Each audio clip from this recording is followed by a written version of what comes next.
Hello everyone. I know you used this video to fall asleep, but before you do, let me know where you're from and what time you're watching. Now just get cozy and enjoy. I'd been in the news business for a long time, long enough to know the routine by heart. You get a story, you report it, and move on. Nothing ever really sticks. You can't let it. That's what I always told myself. It started about a month ago. I just finished the 6 o'clock broadcast when I noticed something unusual on my desk. It was a piece of paper, a story written out like any other news script, but I hadn't seen it before. The title read, "Car Crash Claims 4 Lives on Highway 10. My heart raced for a second because I hadn't heard of any crash.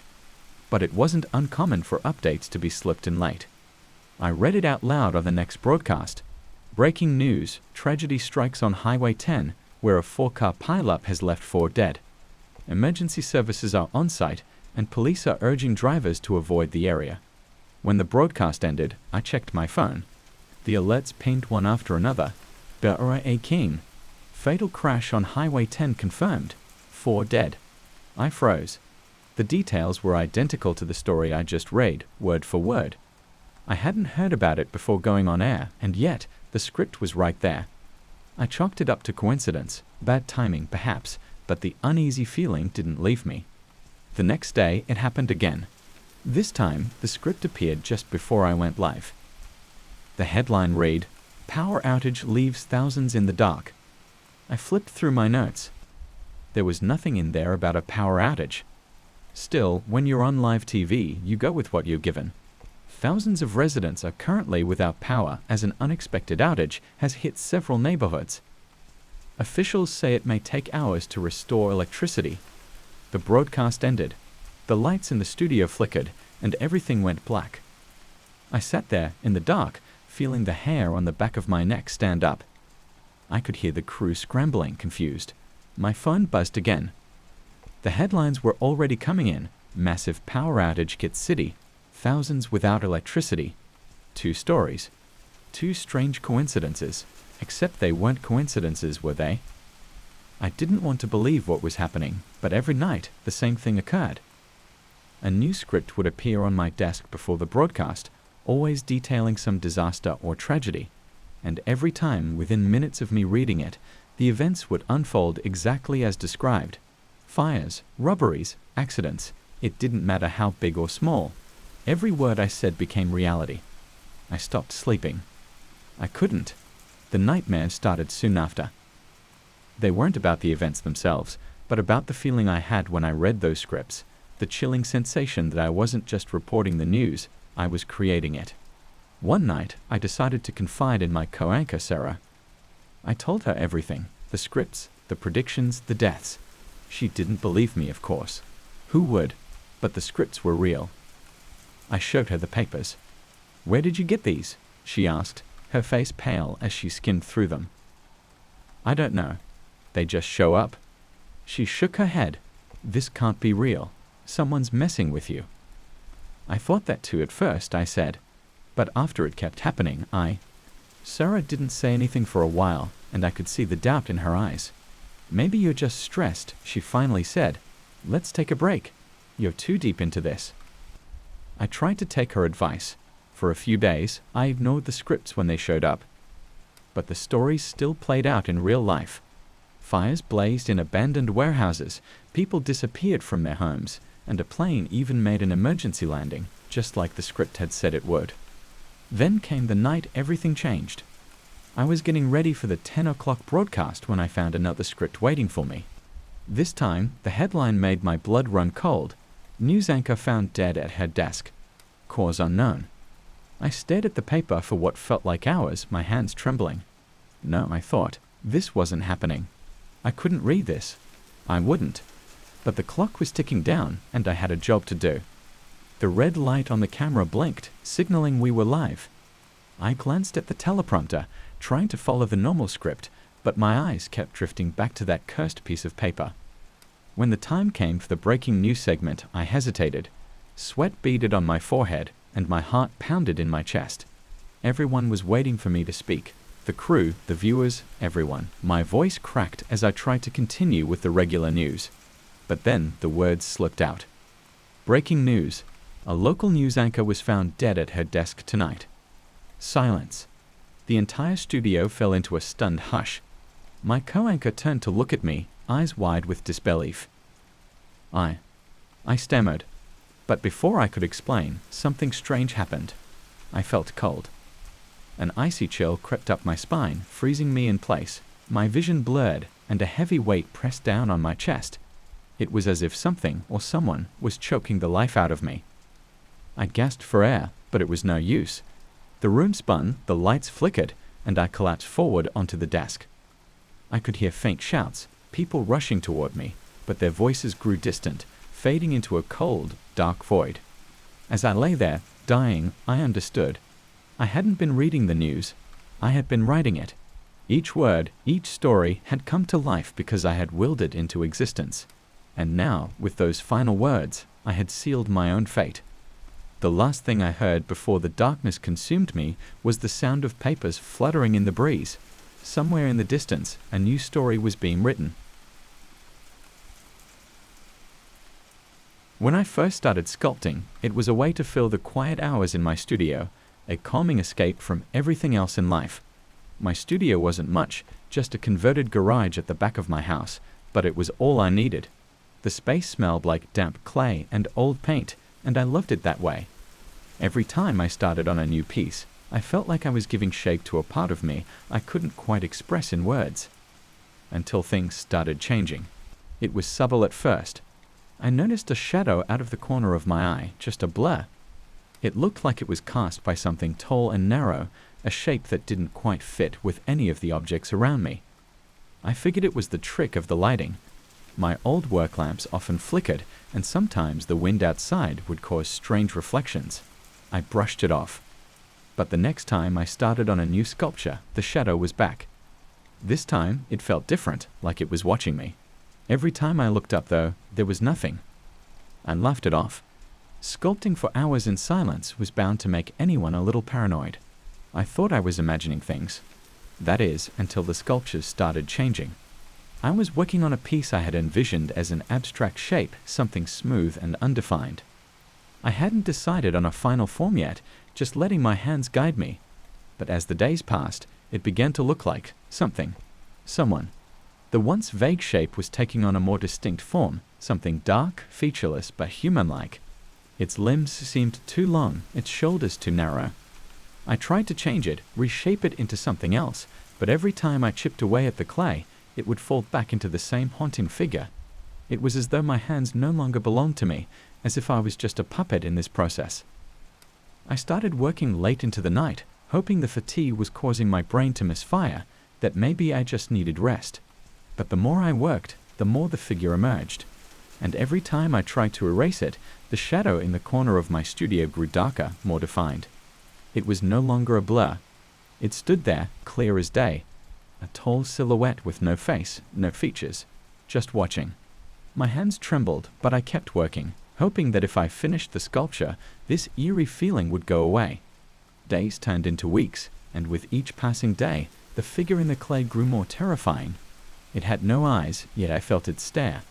Its mouth was nothing more than a gaping void, a pit of nothingness, yet I felt like it was whispering something I couldn't quite hear. I stopped sleeping, couldn't eat. My life outside the studio began to dissolve. My only focus now was finishing the sculpture, or more accurately, it finishing me. One night, I stayed late again, refusing to leave the studio until the piece was done. I was running my hands over the clay, smoothing out the last of the imperfections when I felt it. A chill. It wasn't cold in the room, not really, but the temperature seemed to drop. I could see my breath in front of me, and when I looked up, the shadow was no longer in the corner. It was standing right behind me. I froze. My heart pounded so loud I thought it might burst. Slowly, I turned, expecting to see something out of the corner of my eye. But there was nothing. The shadow had disappeared. The room was empty, or so I thought. Yet, something told me I wasn't alone. I looked back at the sculpture, and my blood ran cold. The figure in the clay had moved. It was subtle, but unmistakable. Its head was tilted slightly to the side, as if it were curious, watching me. Its mouth, no longer the vague shape I had carved, was twisted into a grin. I stumbled back, knocking over my tools as I scrambled to get away from the piece. The shadowy figure in the sculpture seemed to laugh silently, mocking me. I tried to leave the studio, but the door wouldn't budge. It was like something had sealed me in. My breathing became ragged, panic rising as I turned back to the sculpture. It was no longer on the pedestal. The figure, the thing I had been shaping, was standing in the middle of the room, towering over me. Its grin widened, and I swear I could hear it laughing, a low, guttural sound that rattled in my chest. I ran to the window, banging on the glass, screaming for help, but no one was around. The neighborhood was quiet, too quiet. The shadowy figure moved closer. I felt its presence behind me, looming over me, cold and suffocating. I turned, and it was there, just inches away. "What do you want?" I managed to choke out that I wasn't sure if I expected an answer. The figure didn't speak, but I knew. It wanted me. The sculpture wasn't just a creation, it was a reflection, a mirror of something dark inside me that I had unknowingly summoned. I had given it form, and now it was coming for me. I don't remember much after that. I must have blacked out, but when I woke up, the studio was empty. The sculpture was gone, and so was the shadow. At first, I thought maybe it had all been a nightmare, some hallucination caused by exhaustion, but as I looked around the studio, I realized something was wrong. In the corner of the room, where the shadow had once stood, was another sculpture. It hadn't been there before, but it looked eerily familiar. The figure was tall, narrow, its limbs too long, its shoulders too narrow. But this time, it wasn't faceless. It was me.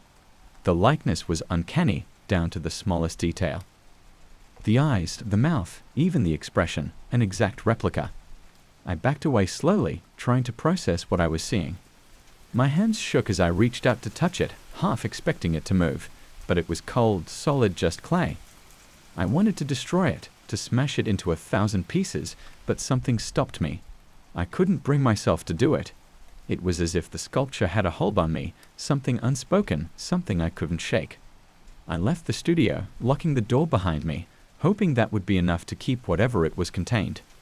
But now, every time I enter the studio, the shadow is there waiting, watching. And the sculpture, it's changing. It's no longer just a reflection of me. It's becoming something else. And I'm afraid that one day, it won't just be the sculpture that changes. It'll be me. I've been giving tours in this historic city for about 5 years now. It's a job I love, and I've memorized every brick, every alleyway, and every story tied to the cobblestones we walk on. People come here from all over the world, eager to learn about the city's deep history, its old legends, and the ghosts said to haunt the place. I never believed in those ghost stories, though. They were just good for business. At least, that's what I thought. About 2 months ago, something changed. It was during one of my evening tours, nothing special, just the usual crowd. We stopped by the oldest square, and as I began explaining the significance of the monument in the middle, I saw someone standing at the edge of the group. The person wasn't part of the tour, I could tell. He had this old-fashioned look about him, like he stepped out of a time long gone. His clothes seemed outdated, yet oddly crisp, as though they hadn't aged a day. But what really unsettled me was his expression. He wasn't smiling, wasn't reacting to anything I said. He just stared, his eyes locked on me the entire time, like he was waiting for something. I paused mid-sentence, feeling a coldness creep up my spine. I've had my fair share of weirdos on these tours, but this was different. I quickly moved on, leading the group to the next location, trying to shake off the feeling. I figured he was just some local who liked hanging around tourists. But when we reached the next spot, a street lined with old houses, I saw him again. He was standing in the same spot as before, at the edge of the crowd, watching me. I tried not to let it show, but I was rattled. The same thing happened at the next stop, and the next. Every time I glanced around, he was there, always standing at a distance, but never leaving. And no one else seemed to notice him. I even asked a couple on the tour if they'd seen the guy, describing him as best I could. They gave me confused looks and shook their heads. I didn't sleep well that night, tossing and turning with images of that man burned into my brain. Something about him wasn't right. The next day, I told myself I was overreacting. Maybe it was just a trick of the light or stress. I tried to brush it off, but the next evening, during another tour, he appeared again. Same spot, same distant, blank stare. He was following us. It became a pattern. Every night, no matter where we went in the city, he was there. Sometimes he stood in the shadows, other times in plain sight. But no one else could see him. I asked my co-workers, even a few regulars who came on my tours frequently, but no one had any idea who I was talking about. It was like he didn't exist. Then one night, I caught a glimpse of him in the reflection of a shop window. Except this time, something was different. I wasn't just seeing him standing behind the group, he was closer, much closer than before. His reflection loomed behind me, his eyes locked on mine, his face expressionless. My heart pounded in my chest, but when I turned around, he wasn't there. I stopped taking the evening tours for a while after that. The thought of him creeping closer was too much. I didn't feel safe, not in the city, not at home. Everywhere I went, I felt like I was being watched, even when no one was around. A few days later, I was sorting through some old photos for a historical slideshow I was putting together. The city has a rich archive of pictures dating back over a century, and I'd seen most of them before. But this time, something stood out. In a photo from the early 1900s, taken in the same square where I'd first seen the man, there he was. The same clothes, the same blank stare. I couldn't believe it. I scoured through more photos, and in each one, he was there, lingering in the background, always staring straight at the camera. His expression never changed, and neither did his appearance. It was as though time had left him untouched.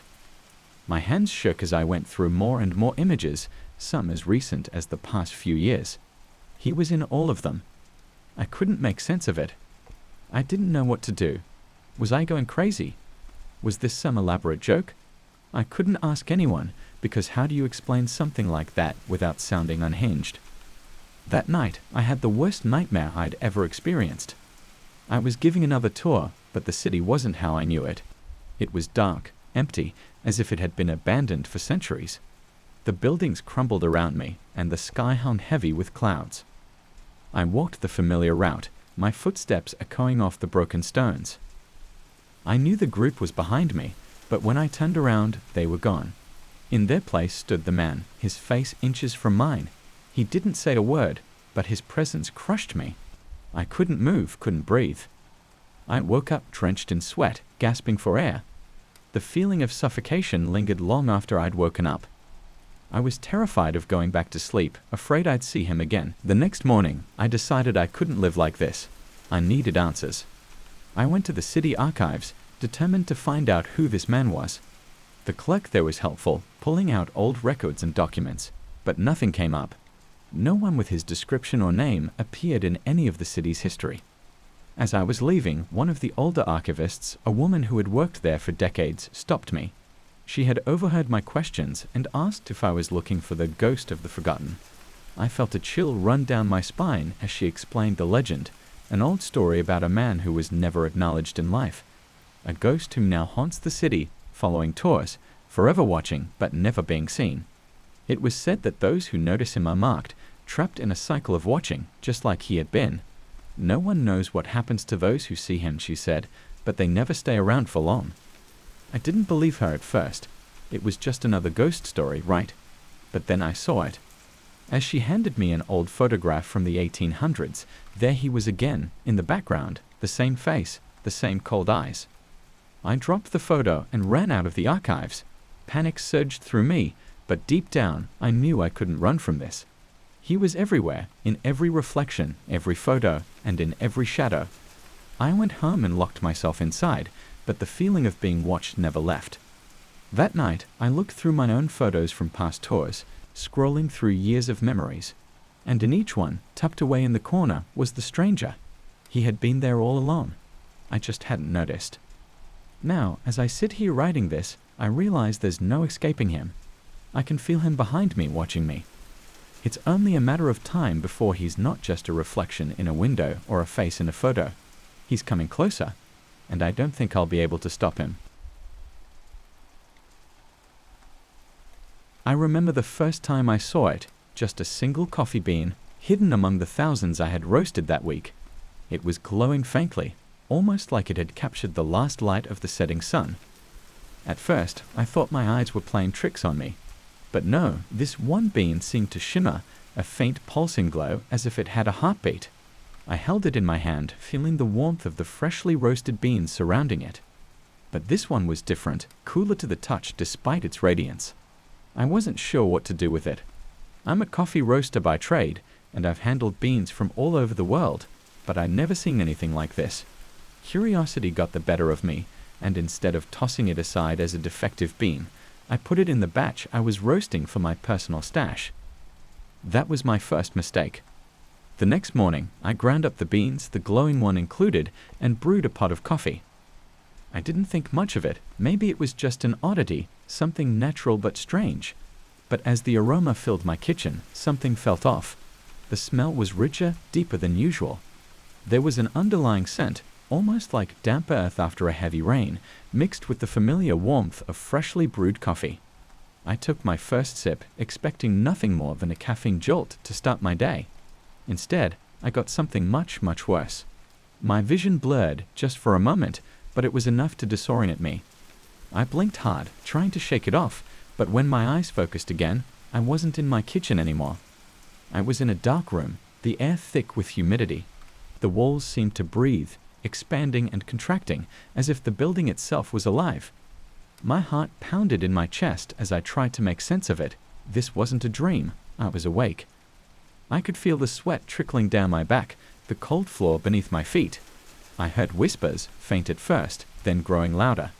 The voices were indistinct, overlapping, like a chorus of the damned. I stumbled forward, the floor shifting beneath me like sand. The whispers grew louder, filling my ears, drowning out my own thoughts. And then I saw them, shadows, figures moving in the darkness. Their forms were twisted, their faces hidden in the gloom, but I could feel their eyes on me. They were watching, waiting. A scream echoed through the room, sharp and sudden. It wasn't my voice. I didn't know where it came from, but it shattered the trance I was in. I blinked again, and just like that, I was back in my kitchen. The coffee cup was still in my hand, but my grip was tight, my knuckles white. I set the cup down, my hand shaking, and tried to breathe. What the hell was that? I muttered to myself, running a hand through my hair. I looked at the cup suspiciously, as if it had betrayed me. But it was just coffee, wasn't it? I didn't touch the rest of that pot. I threw it out, thinking maybe I was just tired, that it was all in my head. But the feeling lingered. The memory of that room, those whispers, it stayed with me all day. I couldn't shake it. The next day, a friend of mine, Tony, came over. He's a coffee nut, always looking for the next best brew. I didn't tell him about the glowing bean. Hell, I didn't even tell him about the vision. I just made another pot, using the same batch, and handed him a cup. "What's this?" Tony asked, raising an eyebrow as he took the first sip. "Just something new I've been roasting," I said casually, trying to act like nothing was wrong. Tony took a long drink, savoring the flavor, and then his face went pale. His eyes widened, and he dropped the cup, shattering it on the floor. He didn't say anything, just stood there, staring into nothingness. "Tony? Hey, Tony." I snapped my fingers in front of his face, trying to snap him out of it, but he didn't move. His breathing was shallow, his hands trembling. After what felt like an eternity, Tony blinked, his eyes focusing on me. He looked terrified. Did you see that?" he whispered. I felt my stomach drop. "What did you see?" He shook his head, backing away from me. No, man. I don't know what that was. It was dark. And there were things, man. I saw things. I didn't need him to explain. I knew exactly what he had seen, the same thing I had seen. Over the next few days, I tried to get rid of the beans. I threw them in the trash, but they somehow found their way back into my kitchen. I gave them away, but people kept returning them, saying they didn't want them anymore. Every cup brewed from those beans gave people visions, horrible, vivid nightmares that bled into reality. It was like the coffee had a life of its own, spreading darkness with every sip. I tried to stop. I really did. But the more I resisted, the stronger the pull became. It was like the beans were calling to me, whispering in the back of my mind, begging to be brewed. And the more I drank, the more I saw. The visions got worse. I started seeing the shadows outside of the visions, following me, lurking in the corners of my home. They were always just out of sight, but I could feel them. The whispers became clearer, calling my name, urging me to drink more, to give in. I stopped sleeping, afraid of what I'd see if I closed my eyes. My life became a blur of caffeine and terror, each cup dragging me deeper into the abyss. I knew I couldn't keep going like this, but I couldn't stop. And then one night, the shadows came for me. I was sitting at my kitchen table, staring into my cup, my hands shaking. I hadn't brewed any coffee that night, but the whispers were still there, louder than ever. The room grew colder, the air thick with the stench of damp earth. I looked up, and there they were, the shadows, standing in the doorway watching me. This time, they didn't stay in the darkness. They moved forward, their forms twisting and writhing as they crossed the room. I tried to move to run, but my body wouldn't obey. I was frozen in place, my heart racing as they drew closer. The whispers filled my ears, louder and louder until they were all I could hear. The shadows surrounded me, their presence suffocating, and I realized too late that there was no escaping them. I had brewed my last cup of coffee. As the darkness closed in around me, I heard a single chilling whisper, clear as day. "Welcome." And then there was nothing. I never saw the light again. I've always loved cats. Growing up, my family always had at least one or two lunging around the house, purring by the windowsill or darting between our legs at dinner time. So when I started pet sitting in college to make a little extra cash, naturally, cats were my favorite clients. One house, in particular, seemed like a dream job at first, good pay, easy duties, and just one cat to take care of. The owners, an older couple named the Halversons, would go away for long weekends every few months. They had this massive old-fashioned house on the outskirts of town, tucked away at the end of a long gravel road. It was isolated and a little eerie, but I didn't mind. The cat's name was Shadow, fitting because of her sleek black fur and how she always seemed to blend into dark corners of the house. The first time I pet sat for them, everything was normal. Shadow was friendly enough, curling up beside me on the couch as I watched TV in their creaky living room. But on the second night, something strange happened. I'd been lounging on the sofa, mindlessly scrolling through my phone, when I realized Shadow wasn't next to me anymore. I looked at the time, 11:58 p.m. I didn't think much of it at first. Cats are sneaky, and they love to wander. But then I heard it, a faint, distant meow, like it was coming from deep inside the walls. Shadow. I called, standing up and listening for her. The house was eerily silent, save for the occasional groan of old wood settling. I wandered through the rooms, calling her name, but she was nowhere to be found. After about 10 minutes of searching, I found myself in front of the basement door. Now, I'd been in this house for 2 days, and I'd never once seen Shadow go down there. The Halversons hadn't mentioned anything about the basement either. But the meow, it was louder now, definitely coming from down there. With a sigh, I opened the door and cold, musty air hit me in the face. The narrow staircase leading down was only lit by a weak bulb at the bottom. I hesitated but eventually made my way down. As I reached the bottom, the mewing stopped and the basement was empty, completely empty. No boxes, no storage, nothing. Just bare, cold stone walls and a dirt floor. Shadow. I called again, my voice echoing off the walls. Nothing. I stood there for a minute, my skin crawling, before heading back upstairs.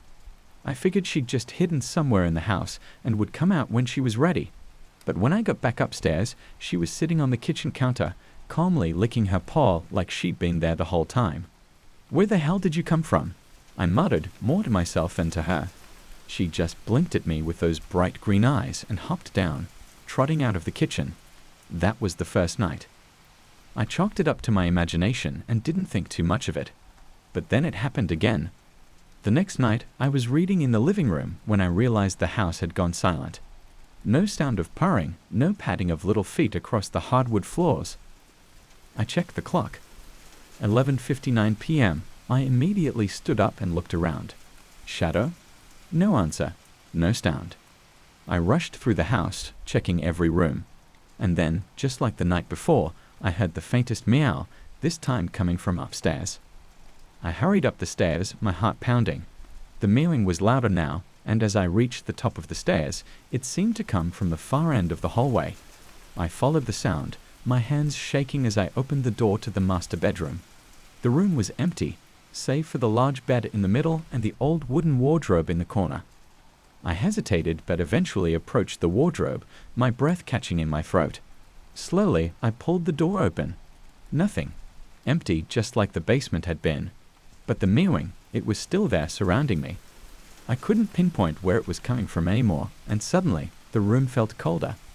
And then, just like the night before, I found her back downstairs, sitting calmly in the middle of the living room, staring at me. I was freaked out, to say the least, but I told myself it was just a weird coincidence. Maybe she was slipping through some hidden crevice in the old house, a spot I hadn't found yet. But then came the final night. That night, everything changed. It was almost midnight again, and I could feel the tension in the air. I had kept a close eye on Shadow all evening, making sure she didn't slip away unnoticed. But as the clock struck 12 o'clock a.m., she was gone. This time, there was no faint mewing, no hint of where she could be. Panic set in. I tore through the house, checking every room, calling her name over and over again. Nothing, not a single sound. And then I noticed something. The old grandfather clock in the hallway had stopped. The heavy pendulum, which had been swinging all day, was still frozen in place at exactly midnight. My skin prickled with unease. What was happening? Suddenly, a door slammed shut behind me. I whipped around, heart racing. It was the basement door. It had closed on its own. I took a deep breath and made my way toward it, my hands trembling as I turned the knob. The basement was dark, but there was something different about it now, something that made my stomach churn with dread. The air was thicker, the shadows darker. I descended the stairs, my footsteps echoing through the silence. When I reached the bottom, I saw her, Shadow, sitting in the middle of the dirt floor, staring up at me. But there was something wrong. Her eyes, they weren't green anymore. They were pitch black, like twin voids sucking in all the light around them. I froze, my breath catching in my throat. And then, slowly, she began to change. Her sleek fur rippled, shifting as if something was moving beneath it. Her body twisted, elongating, her bones cracking and reshaping. Before I could react, the thing stood up on two legs, its face now a grotesque parody of Shadow's, with wide, grinning teeth and eyes that were far too large for its head. I stumbled backward, my legs barely able to carry me up the stairs. But as I reached the top, the door slammed shut in my face, locking me in. I pounded on it, screaming, but no one was around to hear. Behind me, the thing that had been Shadow let out a low, guttural laugh. I turned, my back pressed against the door, and watched in horror as it started walking toward me, its smile stretching wider and wider until it wasn't a face at all, just a gaping black void. I don't know how I got out of that house. The next thing I remember, I was outside, gasping for breath, the cold night air stinging my skin. The house stood there, dark and silent, the front door wide open like it was inviting me back inside. I never went back. The Halversons called me a week later, asking why I hadn't returned to finish the job. I didn't have the courage to explain. I just told them I couldn't. To this day, I don't know what Shadow really was, or what kind of thing lives in that house. But sometimes, late at night, I can still hear her mewing, soft, distant, calling from somewhere I can't reach. I never paid much attention to the photos people took of me. It was all part of the job. As a model, posing became second nature. Smile here, strike a pose there, and let the photographer work their magic. It was just part of the daily routine until I started noticing something strange. At first, I didn't really see it.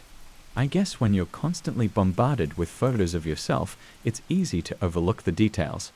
But it started with this one picture, a shoot for some high-end fashion magazine. I was in this beautiful garden, dressed in some flowy, expensive designer dress.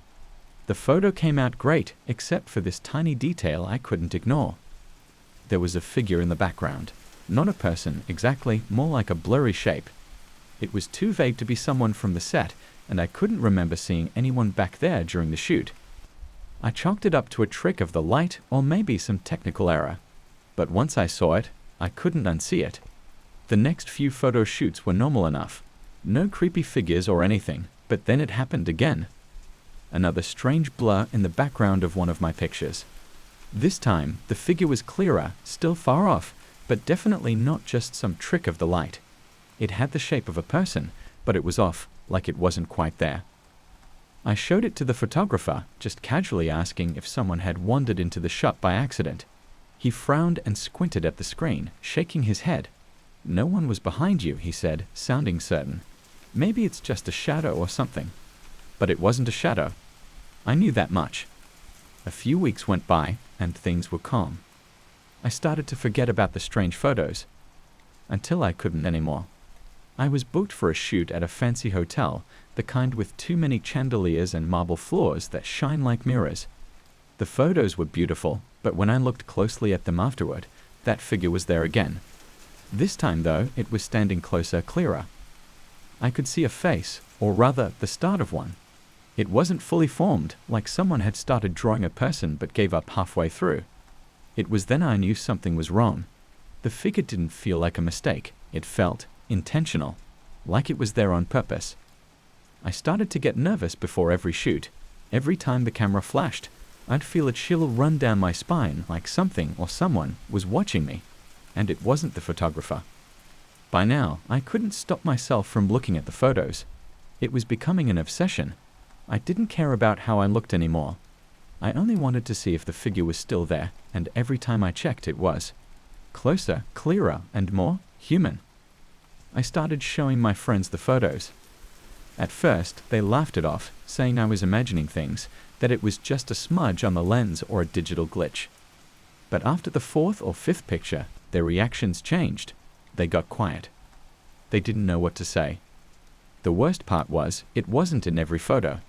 It only showed up in some, always in the background, always getting closer. I tried to ignore it. Maybe if I stopped looking, it would go away, but deep down, I knew it wouldn't. Then came the day that changed everything. I had a photo shoot in this old, abandoned warehouse. The place was massive, filled with dusty beams of light that streamed through broken windows. It was the perfect location for the gritty, high-fashion vibe they were going for.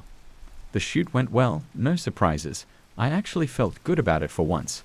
But when the photographer showed me the pictures later, my heart sank. The figure was there again, only this time, it wasn't far away. It was right behind me. I stared at the screen, my hands shaking. The figure had a face now, pale, gaunt, and lifeless. Its eyes were hollow, like someone had drained all the humanity out of them. But the worst part, it was looking straight at me. "Who is that?"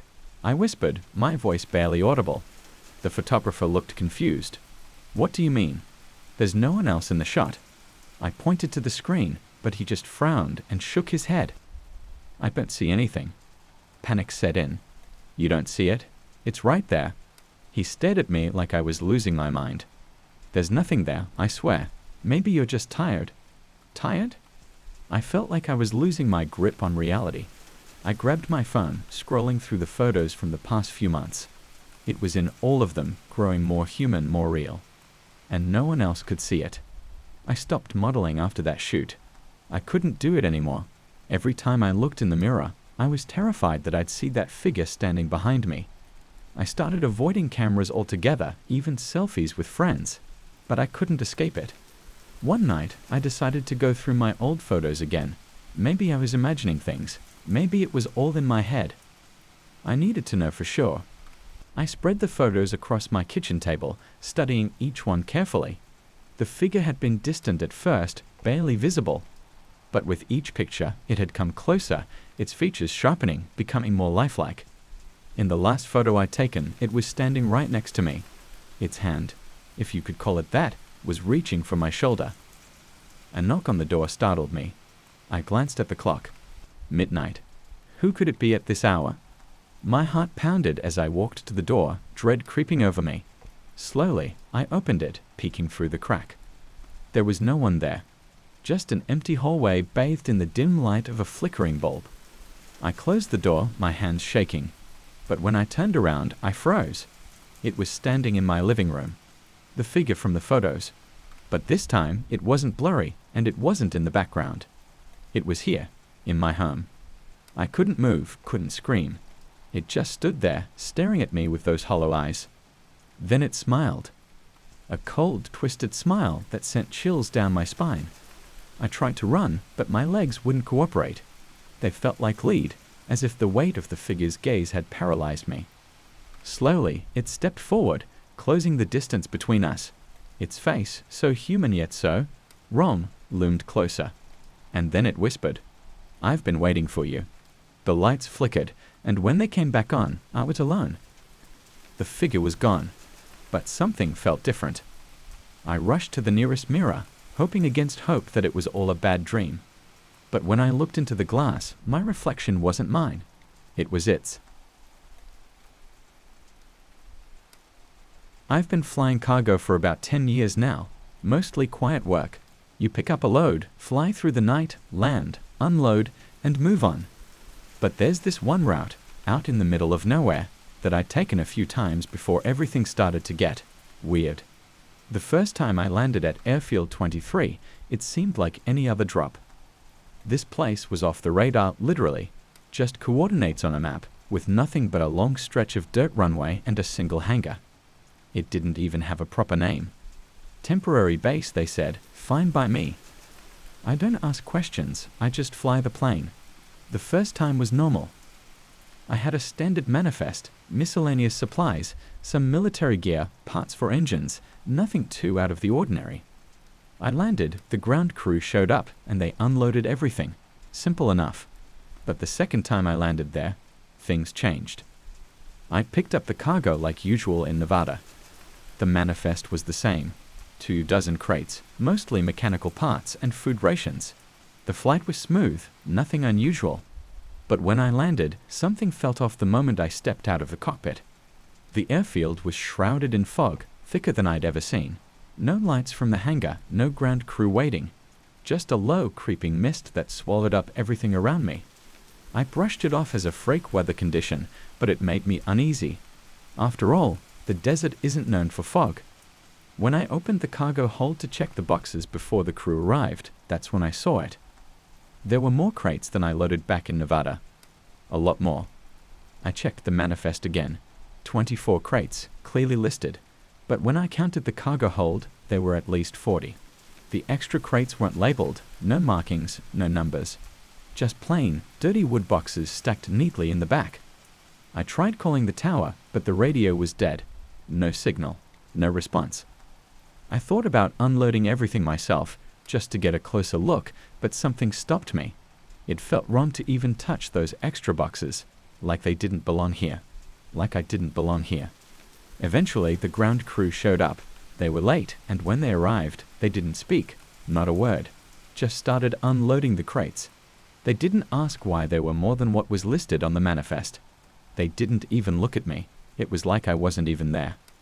When they finished, I signed off on the delivery, though I couldn't explain the extra cargo, and I got out of there as fast as I could. The third time I flew to Airfield 23, the extra crates were already in the hold when I boarded the plane. I hadn't even left Nevada, and there they were, sitting silently in the back like they'd been waiting for me. I asked the ground crew where they came from, but no one had any answers. One of the guys just shrugged and said they were special orders. I wasn't buying it. There was something off about those boxes. Something heavy in the air around them, like the plane was carrying more than just cargo. As I flew that night, I swear I could hear noises coming from the hold.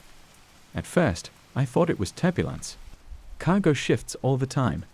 But this wasn't shifting. It was shuffling, like something inside was moving. Every so often, there'd be a faint thud or a dragging sound, like nails on wood. By the time I landed, I was sweating bullets. The fog was back, thicker than ever. I didn't bother waiting for the ground crew. I just popped the cargo door and watched from the cockpit as they unloaded. There were even more crates this time, 50, maybe 60. I couldn't keep track. I couldn't shake the feeling that something in those boxes was watching me. The fourth time I was assigned to that route, I almost refused.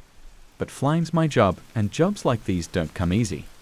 I had mouths to feed at home, bills to pay. So I got back in the cockpit, clenched my teeth, and flew. This time, though, I brought a flashlight. I needed to see inside those boxes, needed to know what I was hauling. The flight was tense. Every creak of the plane, every gust of wind made me jump. I felt like I was being watched the whole time. The shuffling in the hold started again. only this time it was louder. More frequent. I knew I couldn't ignore it anymore. As soon as I landed and the crew didn't show up right away, I went to the back of the plane. My hands were shaking as I opened the first crate. Inside, nothing. Just blackness. A void. I couldn't even see the bottom of the crate. It was like the inside of the box was endless. I shined my flashlight in, but the light just vanished, like it was being swallowed by whatever was inside. I felt this pull, like if I leaned too far in, it would drag me with it. I slammed the lid shut and stumbled back, heart pounding. Something was wrong, really wrong. The ground crew finally showed up, as silent as ever. I wanted to scream at them, ask what the hell was going on, but I was too scared. Too scared of the boxes, too scared of the airfield, too scared of whatever had been hiding in my plane. The final time I flew to Airfield 23, I knew something had changed. I didn't even bother checking the cargo hold before takeoff. I knew the crates would be there. I knew they'd be more than what was on the manifest. But this time, the shuffling started before we even left the ground. I heard it as soon as the engines roared to life. A scratching like claws on the inside of those wooden crates. It grew louder and louder as we ascended. By the time I reached cruising altitude, the noise was unbearable. I could hear whispering too, like voices trapped inside the hold. I didn't know what to do. I was miles from the nearest airport, too far to turn back. All I could do was keep flying, keep my eyes forward, and try to block out the noise. But then, the door to the cockpit opened. At first, I thought it was the wind, but no. Something was standing there. I could feel it behind me. Cold air swept through the cabin. I turned around, and for the first time, I saw them. Figures, dozens of them. Pale, thin, with hollow eyes and skeletal faces. They were crawling out of the crates, spilling onto the floor of the cargo hold, their bodies twisted and unnatural. And they were coming toward me. I couldn't move, couldn't scream. I was frozen in place as they dragged themselves closer and closer. One of them reached out and touched my arm. Its fingers were cold, like ice, and the moment it made contact, I felt something inside me break. I tried to fight it, but I couldn't. I knew, deep down, that I was never going to make it to the airfield. They found the plane a week later, crashed in a remote field hundreds of miles from Airfield 23. No sign of the cargo, no sign of the crew. Just an empty fuselage and a pilot's log that ended mid-sentence. And the worst part? There were no footprints in the dirt. No sign that anyone had ever been on board. I was just a regular barista at this small, cozy cafe on the corner of Maple Street. It was nothing fancy, just a place where people came to get their morning fix, a quiet break in their day, or a moment of peace over a book. I'd been working there for almost a year, and nothing really surprised me anymore until it started. It wasn't one of those things that hit you all at once. No, it crept up on me, slowly at first. It all began when a regular came in, an older man, probably in his late 50s. He was one of those people you barely noticed because he kept to himself, always wearing the same worn-out brown jacket and fedora. Every day, he ordered the same thing, an espresso with a splash of milk, no sugar. Nothing about him stood out, except for what happened whenever I handed him that cup. At first, I thought I was just tired. The early mornings were starting to get to me, and I had long shifts, so when I noticed the shadow in the corner of the cafe, I shrugged it off. It was small at first, just a flicker, like something had passed through the sunlight filtering in through the windows. But every time I served that man his drink, the shadow grew more distinct. I didn't mention it to anyone at first. I mean, who would believe me? Hey, have you noticed a weird shadow that shows up every time this guy orders an espresso? Yeah, I'd sound like I needed a break, but it wasn't just a shadow anymore. No, it moved. I started watching it closely. Every time I poured that espresso, it shifted a little more. It was subtle, like something crawling along the walls, stretching out from the darkest corner of the cafe where the light never seemed to reach. At one point, I swore I saw a hand, just a brief flicker before it disappeared again. That's when I made the mistake of talking about it. Hey Marcy, I asked one of my co-workers, have you ever noticed anything weird in that corner? I pointed toward the spot where the shadow always showed up. Marcy glanced over, wiping her hands on her apron. Weird how, I don't know, like a shadow or something. It moves. She gave me a look. You're working too many shifts. Maybe lay off the espresso for a bit. I laughed it off, pretending it wasn't a big deal. But the more I ignored it, the worse it got. The shadow wasn't just in the corner anymore. It started creeping closer, inch by inch, like it was waiting for something. And every time the old man came in, it grew. The first time I really noticed how bad it had gotten was when he came in during the afternoon rush. The cafe was packed, people chatting, the espresso machine humming. But when I handed him his drink, the entire room seemed to grow colder. The noise dimmed like someone had pressed the mute button on life. I glanced over at the corner, and there it was, darker, larger, and more alive than ever. It didn't flicker anymore. It loomed. The old man didn't seem to notice. He took his espresso, nodded his thanks, and sat in his usual spot by the window. I tried to focus on my work, but I couldn't shake the feeling that the shadow was watching me. Later that night, after we closed up, I stayed behind to clean. The shadow lingered in my mind, gnawing at me. I had to check it out. Maybe there was a logical explanation. Maybe there was something in the wall, or the lighting was just weird. I grabbed a mop and walked toward the corner, trying to convince myself it was nothing. But as I got closer, the air turned heavy, thick like syrup. My stomach churned, and every instinct told me to turn back. Yet, I kept going, inching closer until I was standing right in front of the darkest part of the cafe. It felt wrong. I don't know how else to describe it, just wrong. Like the darkness wasn't just a shadow. It was something else entirely. I stood there, staring into it, and for the first time, it felt like it was staring back. That's when the old man showed up again. The cafe was closed, the doors locked, but there he was, standing outside the window looking in.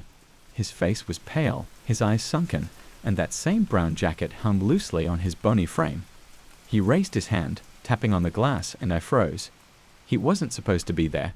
It was after hours, and yet he stood there, staring straight at me. I backed away from the corner, my heart racing. The lights in the cafe flickered, and for a second, everything went dark. When they came back on, the old man was gone, but the shadow, it was everywhere now. Not just in the corner, but creeping along the walls, stretching toward me. I ran. I didn't even lock up. I just grabbed my bag and bolted out the back door. I told myself I wouldn't go back. I'd quit, find another job. But the next morning, there I was, standing outside the cafe again. Something pulled me back, something I couldn't explain. As soon as I walked in, I noticed it. The shadow was still there waiting. It had grown bolder, spreading across the floor like spilled ink. I didn't want to serve that old man again, but he showed up, right on time, like always. I handed him his drink, my hands shaking, and the second he took it, the temperature dropped. The shadow surged forward, wrapping around the cafe like it was swallowing the place whole. And then, for the first time, I wasn't the only one who noticed. A customer sitting near the window screamed, pointing toward the corner. "What the hell is that?" The room erupted into chaos. People started scrambling out of their chairs, knocking over tables as they rushed toward the door. But the old man, he just sat there, sipping his espresso like nothing was happening. The shadow didn't stop. It crawled along the ceiling, slithering down the walls, engulfing the cafe in darkness. I backed up, my heart pounding in my chest. This wasn't normal. This wasn't just a shadow. It was something else, something alive. And it was hungry. Suddenly, the lights went out completely, and in the darkness, I heard it. A voice, whispering, low and guttural, like it was coming from everywhere at once. It spoke words I couldn't understand, but they filled me with dread. I stumbled toward the door, my fingers trembling as I fumbled with the lock. But when I turned around, the old man was gone. The shadow, however, was not. It loomed over me, larger than ever, its edges shifting like smoke. I felt its cold breath on my neck, its unseen eyes boring into me. And then, without warning, it surged forward, enveloping me in its cold, suffocating embrace. I don't know what happened next. All I remember is darkness, endless, crushing darkness.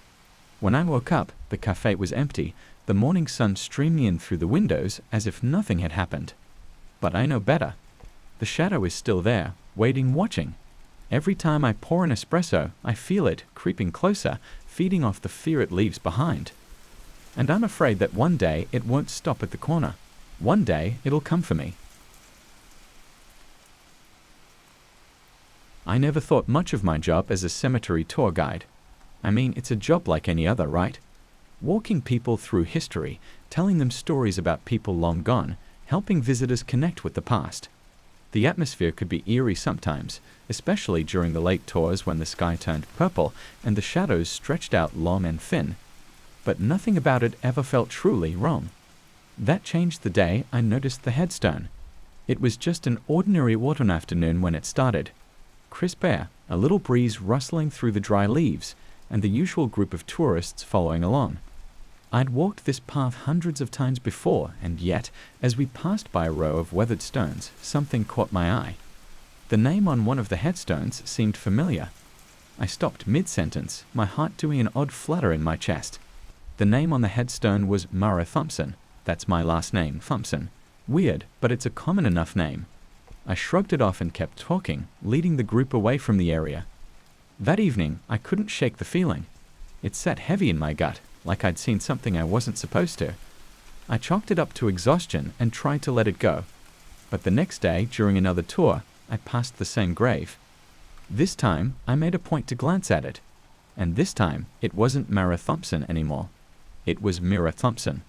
I stared at the headstone, my words trailing off as the group waited for me to continue.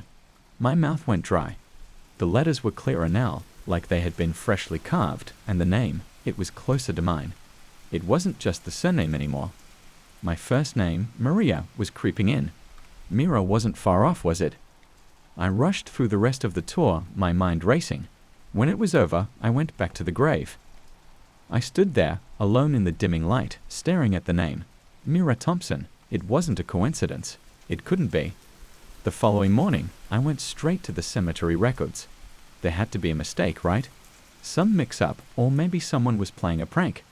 But when I searched for Mira Thompson, or even Mara Thompson, I found nothing.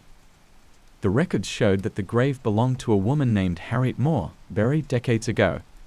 I went back to the grave, my heart pounding in my chest. The headstone still read Mira Thompson. I don't know what possessed me to do it, but I ran my fingers over the letters. They felt rough and cold, the way weathered stone should feel. But there was something else, a strange vibration that I couldn't explain. My fingertips tingled, and a shiver ran down my spine. From that day on, I couldn't stay away from the grave. Every tour, I found myself walking past it, no matter how hard I tried to avoid that section. And each time, the name changed slightly. First, it became Maria Thompson, then Maria Thomp. Each time, the letters seemed sharper, more real. More mine.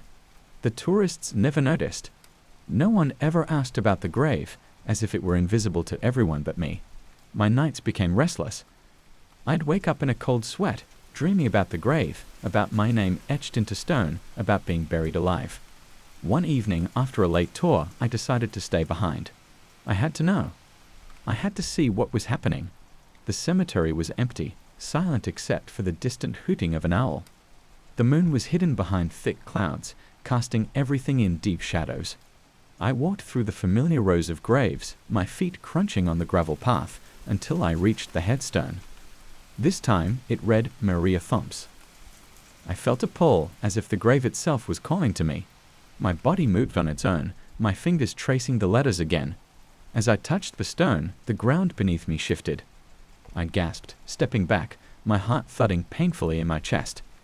The earth around the grave was sinking, as though something was trying to rise from beneath. I stumbled back, but I couldn't tear my eyes away. The headstone shifted, the letters changing again. This time, it was clear, Maria Thompson, my name, my full name. A low groan echoed from the ground. The soil moved again, and this time I heard it, the unmistakable sound of something scraping against wood. I turned to run, but my legs felt heavy, like they were sinking into the earth. I couldn't move, couldn't breathe. The air grew thick around me, and the shadows seemed to close in, wrapping around my body like cold fingers. Maria! I froze. The voice was soft, barely more than a whisper, but it was unmistakably mine. I glanced back at the grave, and that's when I saw it. A hand. Pale and thin, the fingers clawed their way out of the dirt, grasping at the air. My heart stopped. I wanted to scream, but no sound came out. The hand was followed by another, and then a face. My face.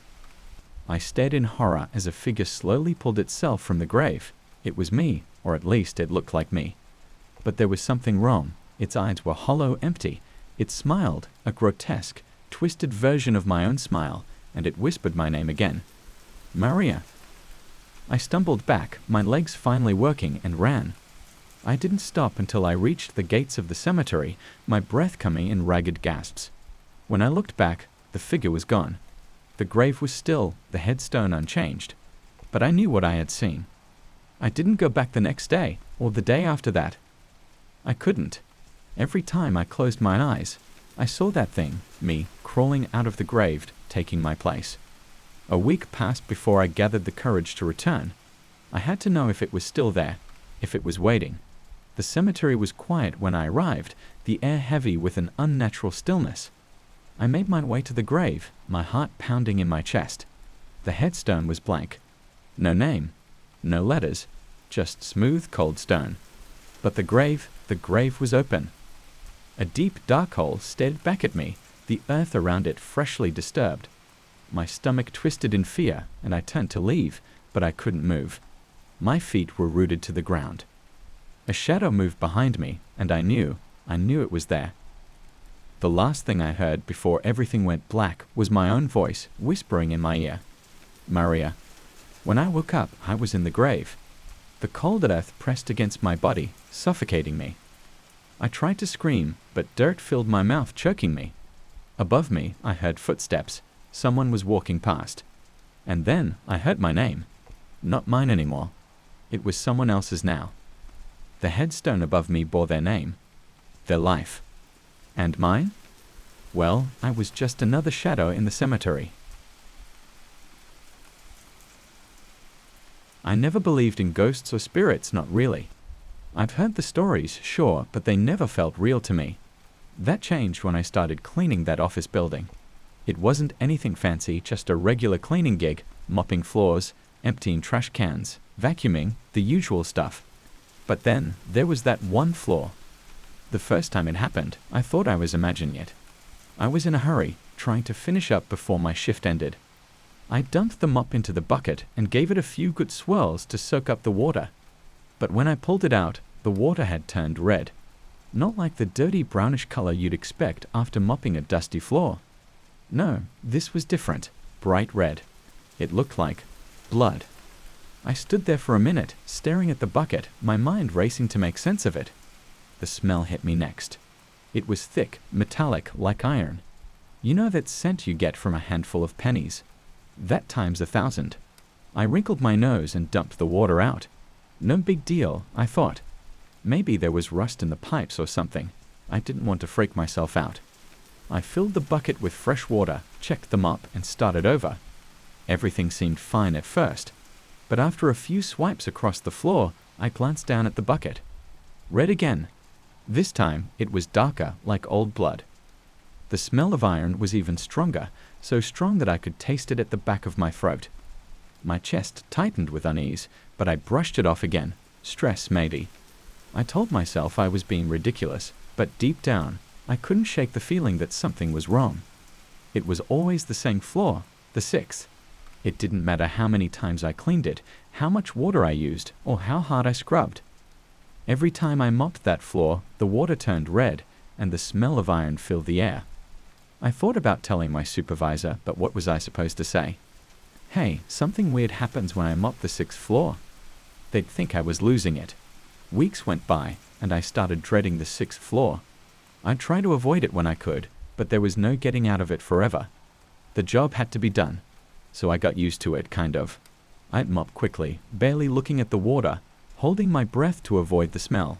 It was working until things escalated. One night, I was working late, later than usual. I just finished the 5th floor and was already feeling on edge about going up to the 6th. The elevator doors opened, and I hesitated for a second, staring at the dimly lit hallway. It was silent, except for the faint hum of the building's air conditioning. As I stepped out, The air felt heavier, thicker, like the pressure had dropped, and I couldn't shake the feeling that something or someone was watching me. I wheeled my mop bucket toward the hole and started my routine. I was about halfway through when I heard it, a soft scraping noise, like someone dragging their feet across the floor. I froze, gripping the mop handle so tightly my knuckles turned white. The sound stopped, and the hallway was silent again. I turned around slowly, scanning the empty space behind me. Nothing. Just me and the dull fluorescent lights. My heart was racing, but I told myself it was just my imagination, maybe the building settling or a gust of air from one of the vents. But the hairs on the back of my neck were standing up, and I couldn't shake the feeling of being watched. I forced myself to keep going, but the scraping sound started again. This time, it was louder, closer. It echoed down the hall, bouncing off the walls. My breath hitched as I turned to face the sound, expecting to see someone standing there. But there was no one, just the long, empty hallway stretching into the distance. That's when I noticed something else. The floor I'd just mopped, it wasn't wet anymore.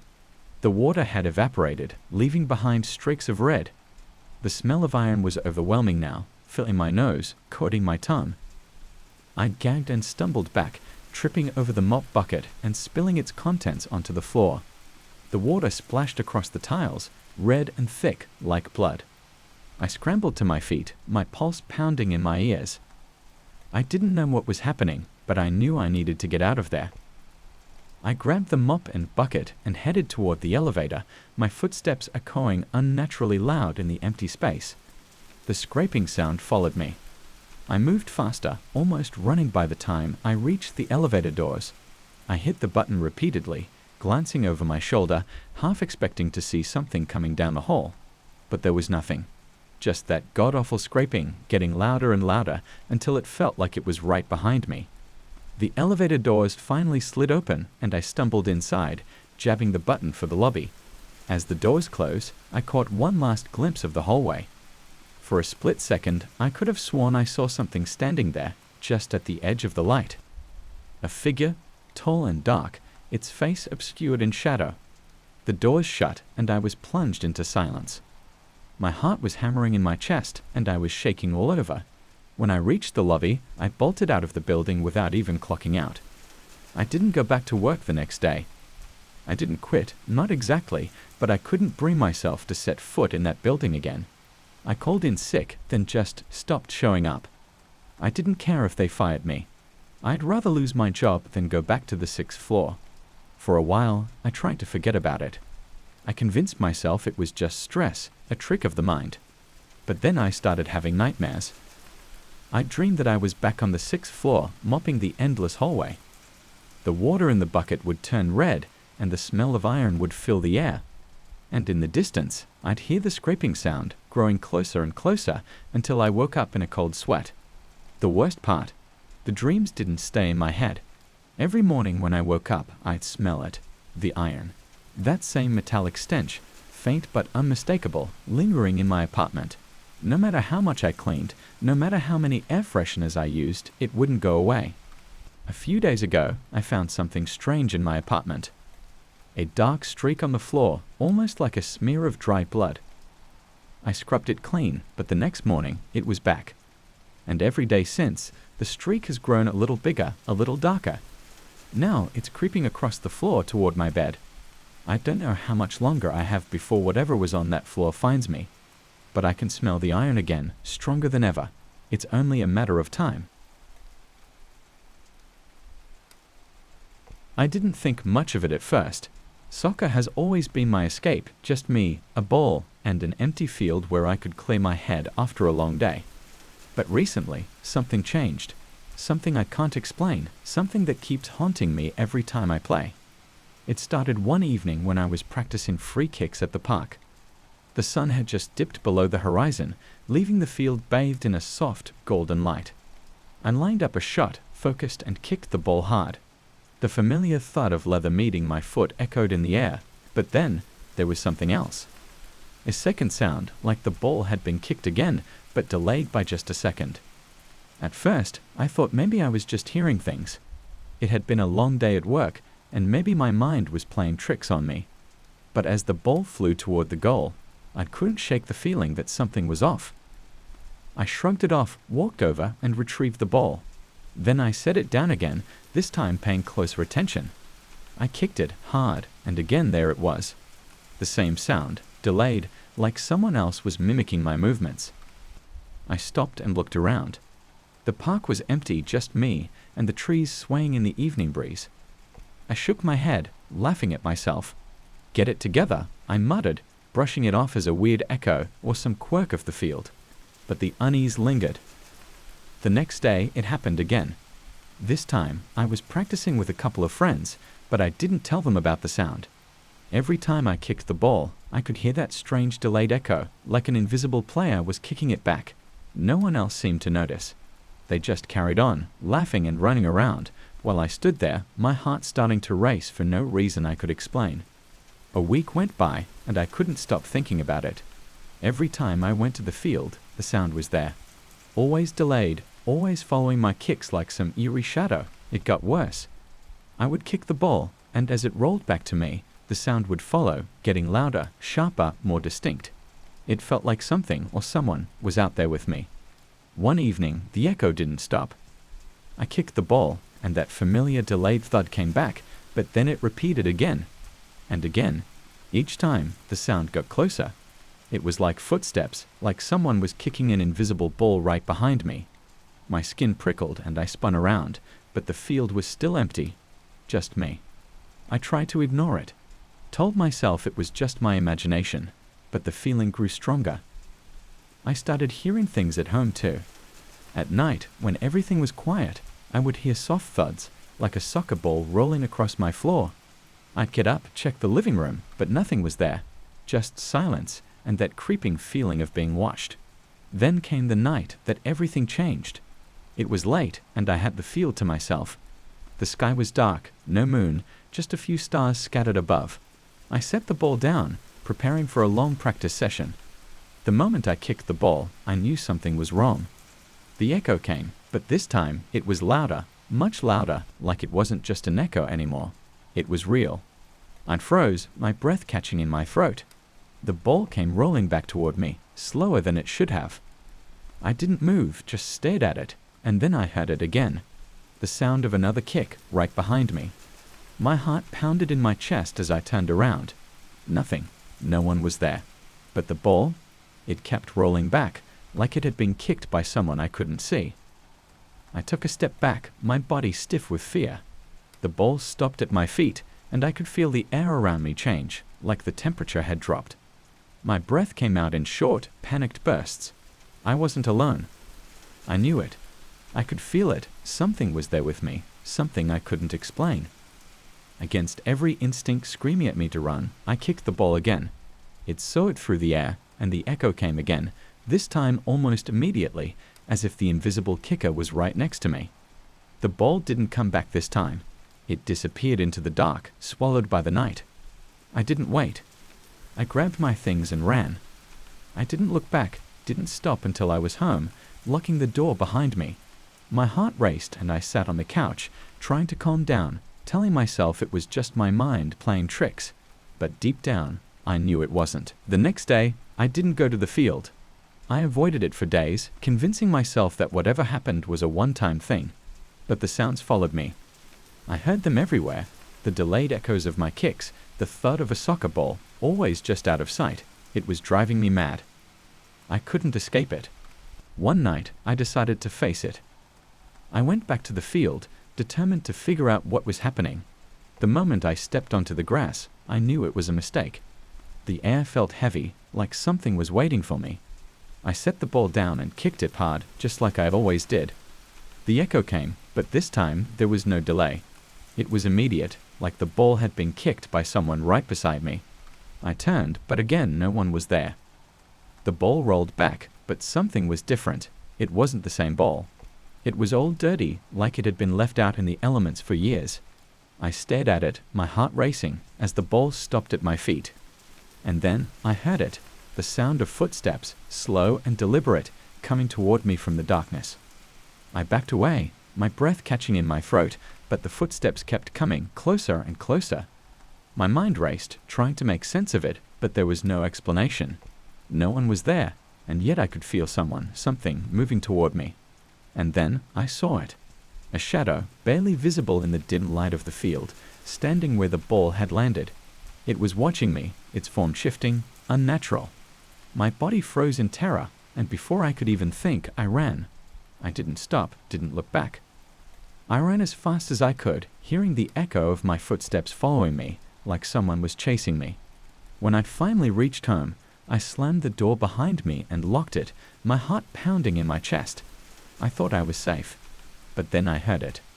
The sound of a soccer ball rolling across the floor. I stood there frozen as the ball appeared in the doorway. The same old dirty ball. And behind it, a shadow. It didn't move, just stood there watching me. That's when I realized it wasn't just an echo, it was real. Whatever was out there had followed me home. And now, there was no escape. The ball rolled closer, the shadow stepped into the room, and I felt a cold hand on my shoulder. The last thing I heard before the darkness consumed me was the sound of the ball being kicked one last time. I've always been a tea taster, a profession that seems quaint, I know, but it's not just sipping tea for the sake of it. There's an art to it, a science, almost. You learn to notice the slightest hints of flavor, the faintest undertones, and the aromas that linger just long enough to leave an impression. For years, I believed that I had tasted everything. Until one day, I was given a tea blend that would change everything. It was a foggy afternoon when I received the package. I didn't recognize the sender, which was unusual in itself, but curiosity got the best of me. Inside was a plain tin, no labels or branding. The tea leaves inside had a deep, almost unnatural black color, and the smell, it was hard to describe. Earthy, but not in a comforting way, more like damp soil after a storm, with an undercurrent of something metallic. I brewed the tea as I always did, carefully measuring the leaves, letting the water boil just enough, and watching the steam rise. As I lifted the cup to my lips, I felt a strange hesitation, like something deep within me didn't want to taste it. But I ignored it, telling myself it was just the unfamiliarity of the blend. The first sip was fine. Good even. It had a unique warmth, a richness that I hadn't experienced before. But then something odd happened. A sharp bitterness hit the back of my throat, and with it came a wave of unease. I set the cup down, my hands trembling slightly, trying to shake off the feeling. I decided to ask a few of my colleagues to try it. We always shared new blends. It was part of the process. When my friend Claire took her sip, I watched her closely. At first, she smiled, just as I had. But then her expression shifted. Her eyes widened, and she dropped the cup, spilling the tea all over the floor. I don't know what that was, she stammered, wiping her mouth with the back of her hand. I tasted drowning. Drowning? I echoed, confused. Yes, she said, her voice shaky. I've been terrified of water my whole life. I can't explain it, but when I drank the tea, it felt like I was underwater, unable to breathe. I laughed it off, thinking maybe it was a coincidence or a trick of the mind. But when Mark, another colleague, tried the tea, he had a similar reaction. Only this time he claimed to have tasted fire, his greatest fear. I watched him shiver as if he had actually been burned. By the time a third person tried it and described tasting a swarm of spiders crawling over their skin, I knew something was wrong. Deeply wrong. I didn't touch the tea again that day, but I couldn't stop thinking about it. How could a simple drink trigger such vivid, personal fears? There had to be some logical explanation. Maybe the blend had a chemical in it that affected the brain. I decided to keep the tin and do some research, but the more I looked, the more dead ends I hit. There was no record of this blend anywhere, no name or origin I could trace. It was like it didn't exist. That night, I had the worst sleep of my life. I dreamed of the tea. In the dream, I was surrounded by cups, all filled with the dark liquid, and every time I picked one up, I saw something horrible reflected in its surface, my own fears, my own insecurities, staring back at me.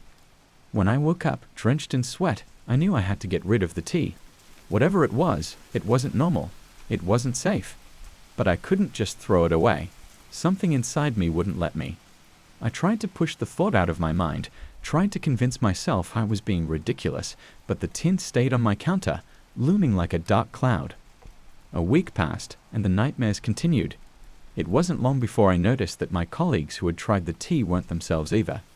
Claire had stopped coming to work. I called her, but she didn't answer. Mark, once bright and cheerful, had become a shell of himself, avoiding everyone, his eyes distant and hollow. I had to do something. I decided to confront the tea one last time to understand it. Late one night, with only the dim light of the kitchen lamp, I sat down and brewed a final cup. My hands were shaking as I poured the hot water over the leaves. I knew I shouldn't drink it, but it was as if the tea had a power over me, pulling me in. The cup was warm in my hands, but as I lifted it to my lips, the air around me felt colder. I took a small sip, just enough to let the flavor settle. For a moment, there was nothing, no strange tastes, no rush of fear. But then, it hit me. I tasted isolation, complete, suffocating loneliness. I saw myself sitting in an empty room, my entire life drained of meaning, of purpose. No one was coming for me. No one cared. I tried to pull away from the vision, but it wrapped itself around me like a thick fog, swallowing me whole. The cup fell from my hands, shattering on the floor, but I barely noticed. I was still there, in that place of endless emptiness, where every breath felt like an echo, every second dragged on like an eternity. I was trapped in my fear, unable to escape. I don't know how long I stayed like that, staring into the void, before I heard a knock on the door. I forced myself to stand, my legs weak and unsteady, and made my way to the front of the house. When I opened the door, no one was there. But on the doorstep, there was another tin, identical to the one I had received before. My heart sank. I knew what this meant. The tea wasn't done with me. I took the tin inside, though every instinct told me to leave it to run.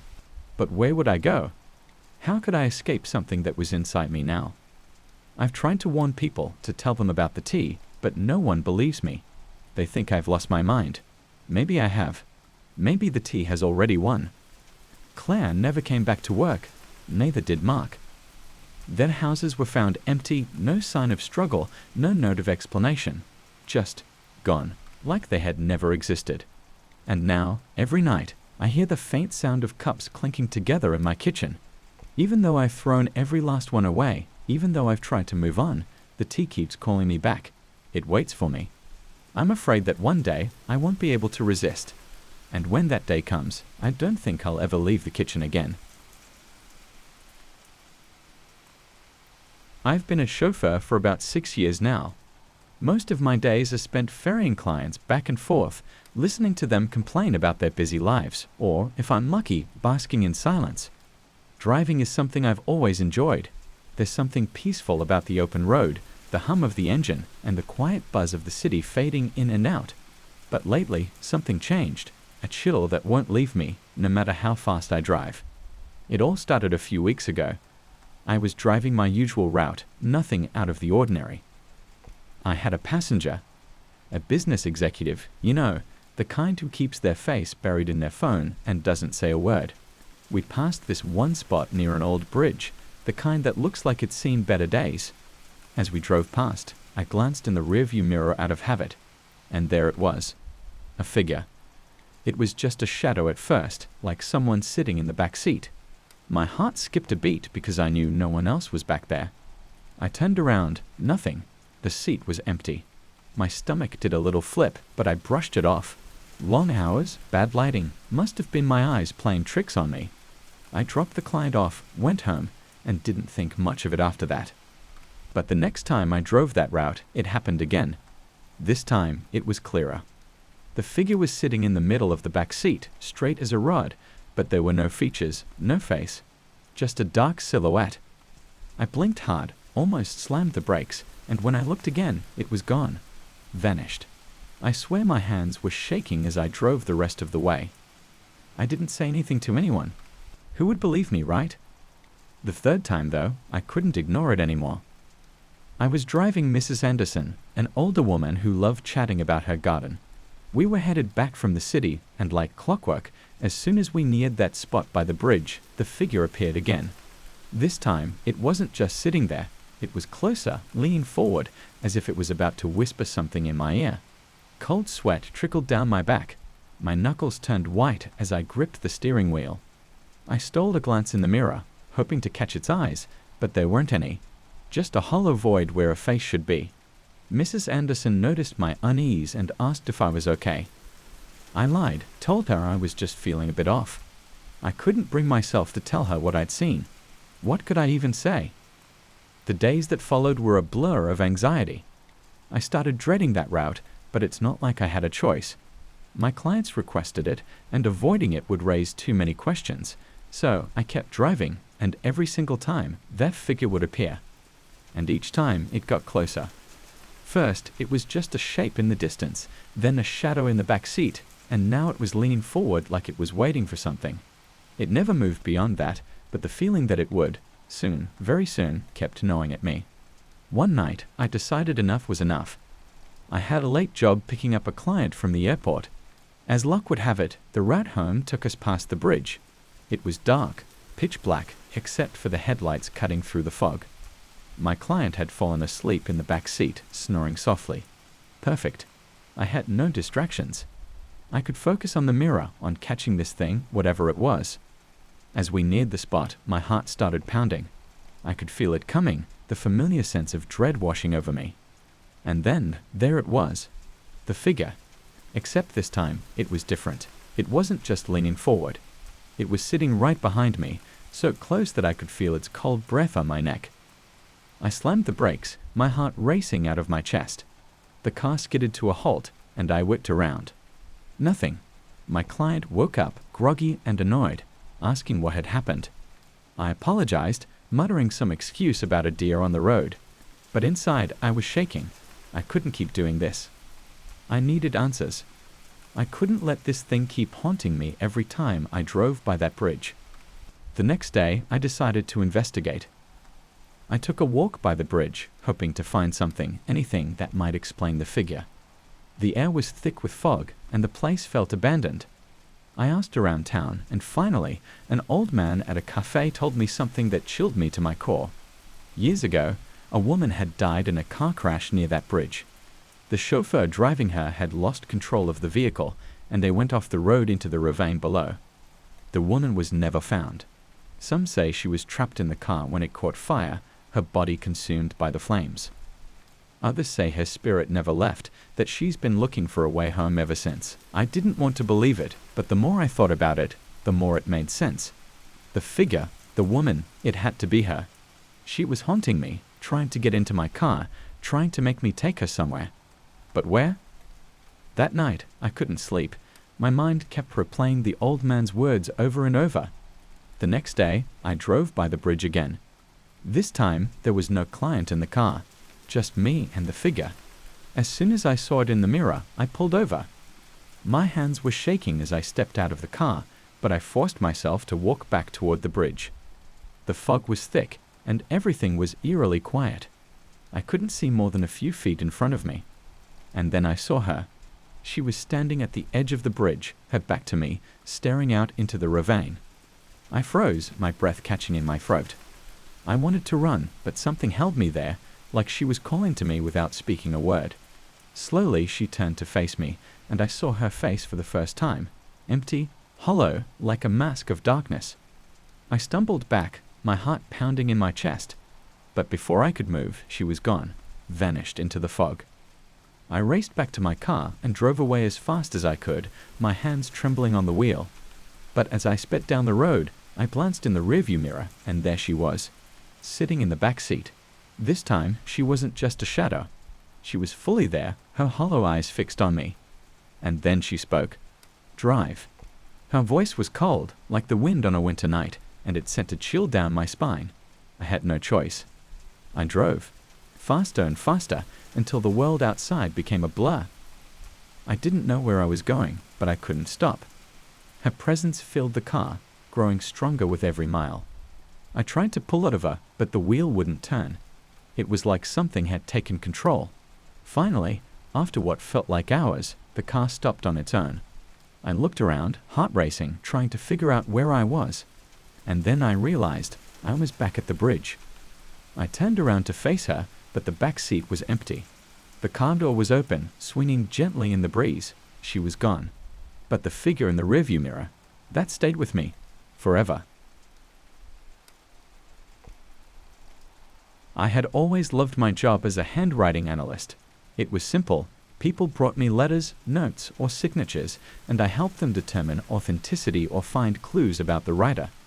Some cases were fascinating, some mundane, but they all boiled down to the same thing: understanding people through their writing. Until the day that letter came. It was late in the afternoon when it arrived, slipped under my office door. There was no envelope, just a single folded sheet of paper. Something about it felt off from the moment I touched it. The paper was cold, unnaturally so. I shrugged it off, thinking it was just my imagination playing tricks on me after hours of staring at samples. I unfolded the letter carefully, expecting the usual, her request for analysis, a note someone thought suspicious, something like that. But as soon as my eye scanned the first line, I froze. The handwriting was eerily familiar. It belonged to a case I had closed months ago. The handwriting of someone who no longer existed. Sarah Tompkins. I remembered her vividly. She had written a series of disturbing letters before her sudden disappearance. The police had deemed it a suicide, but the body was never found. Her last letter was what confirmed the case. And now, here it was again in front of me. But the words weren't the same as her final note. These words were fresh. Hello again. I blinked, staring at the words, my heart pounding. It was impossible. Maybe someone was playing a cruel joke on me. Maybe it was just my mind associating the style with Sarah because of how much time I'd spent on that case. I looked away, rubbing my eyes to clear my head, then glanced back at the letter. The handwriting had changed. It wasn't Sarah's anymore. It was different. This time, it was unmistakably the script of a man named William Dent, a forger I'd helped convict 2 years ago. His signature style was sharp, methodical, and cold, just like the man himself. I distinctly remembered his arrogance as he mocked my profession in court, saying he'd write circles around me if given the chance. Dent had died in prison not long after. I dropped the letter on my desk, backing away from it as if it had burned me. My brain raced, trying to make sense of what I was seeing. Letters didn't change. Handwriting couldn't just morph from one person's style to another, especially from people who were dead or missing. I stayed at it again, waiting, holding my breath, but it didn't move. The ink didn't swirl or shift in front of me. It was like the letter was mocking me, daring me to touch it again. My curiosity got the better of me. I reached for the paper, this time with trembling hands, and forced myself to read more. I know you see it now.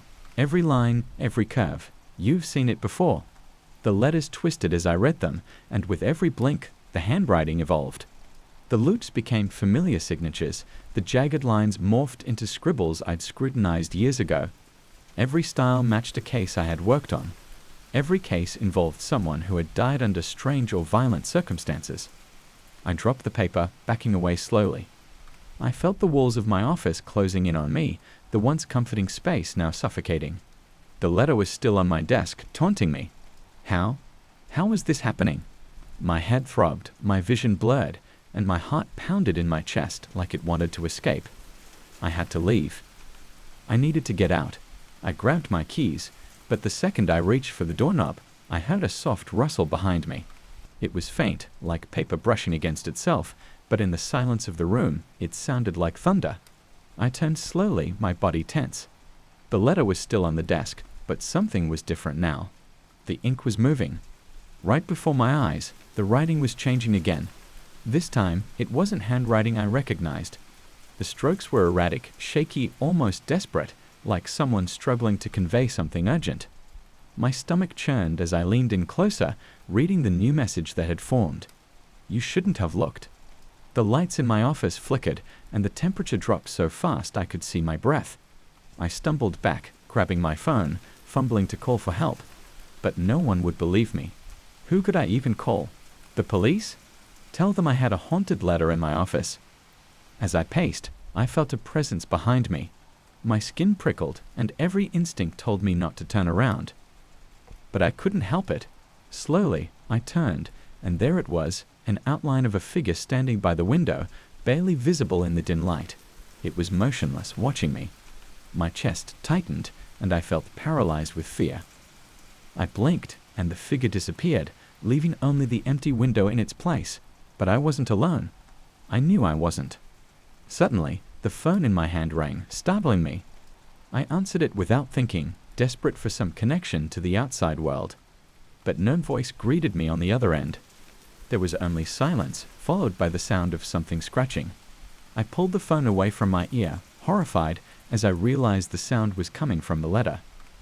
The words were scrolling across the paper faster now, almost as if someone was frantically writing from the other side.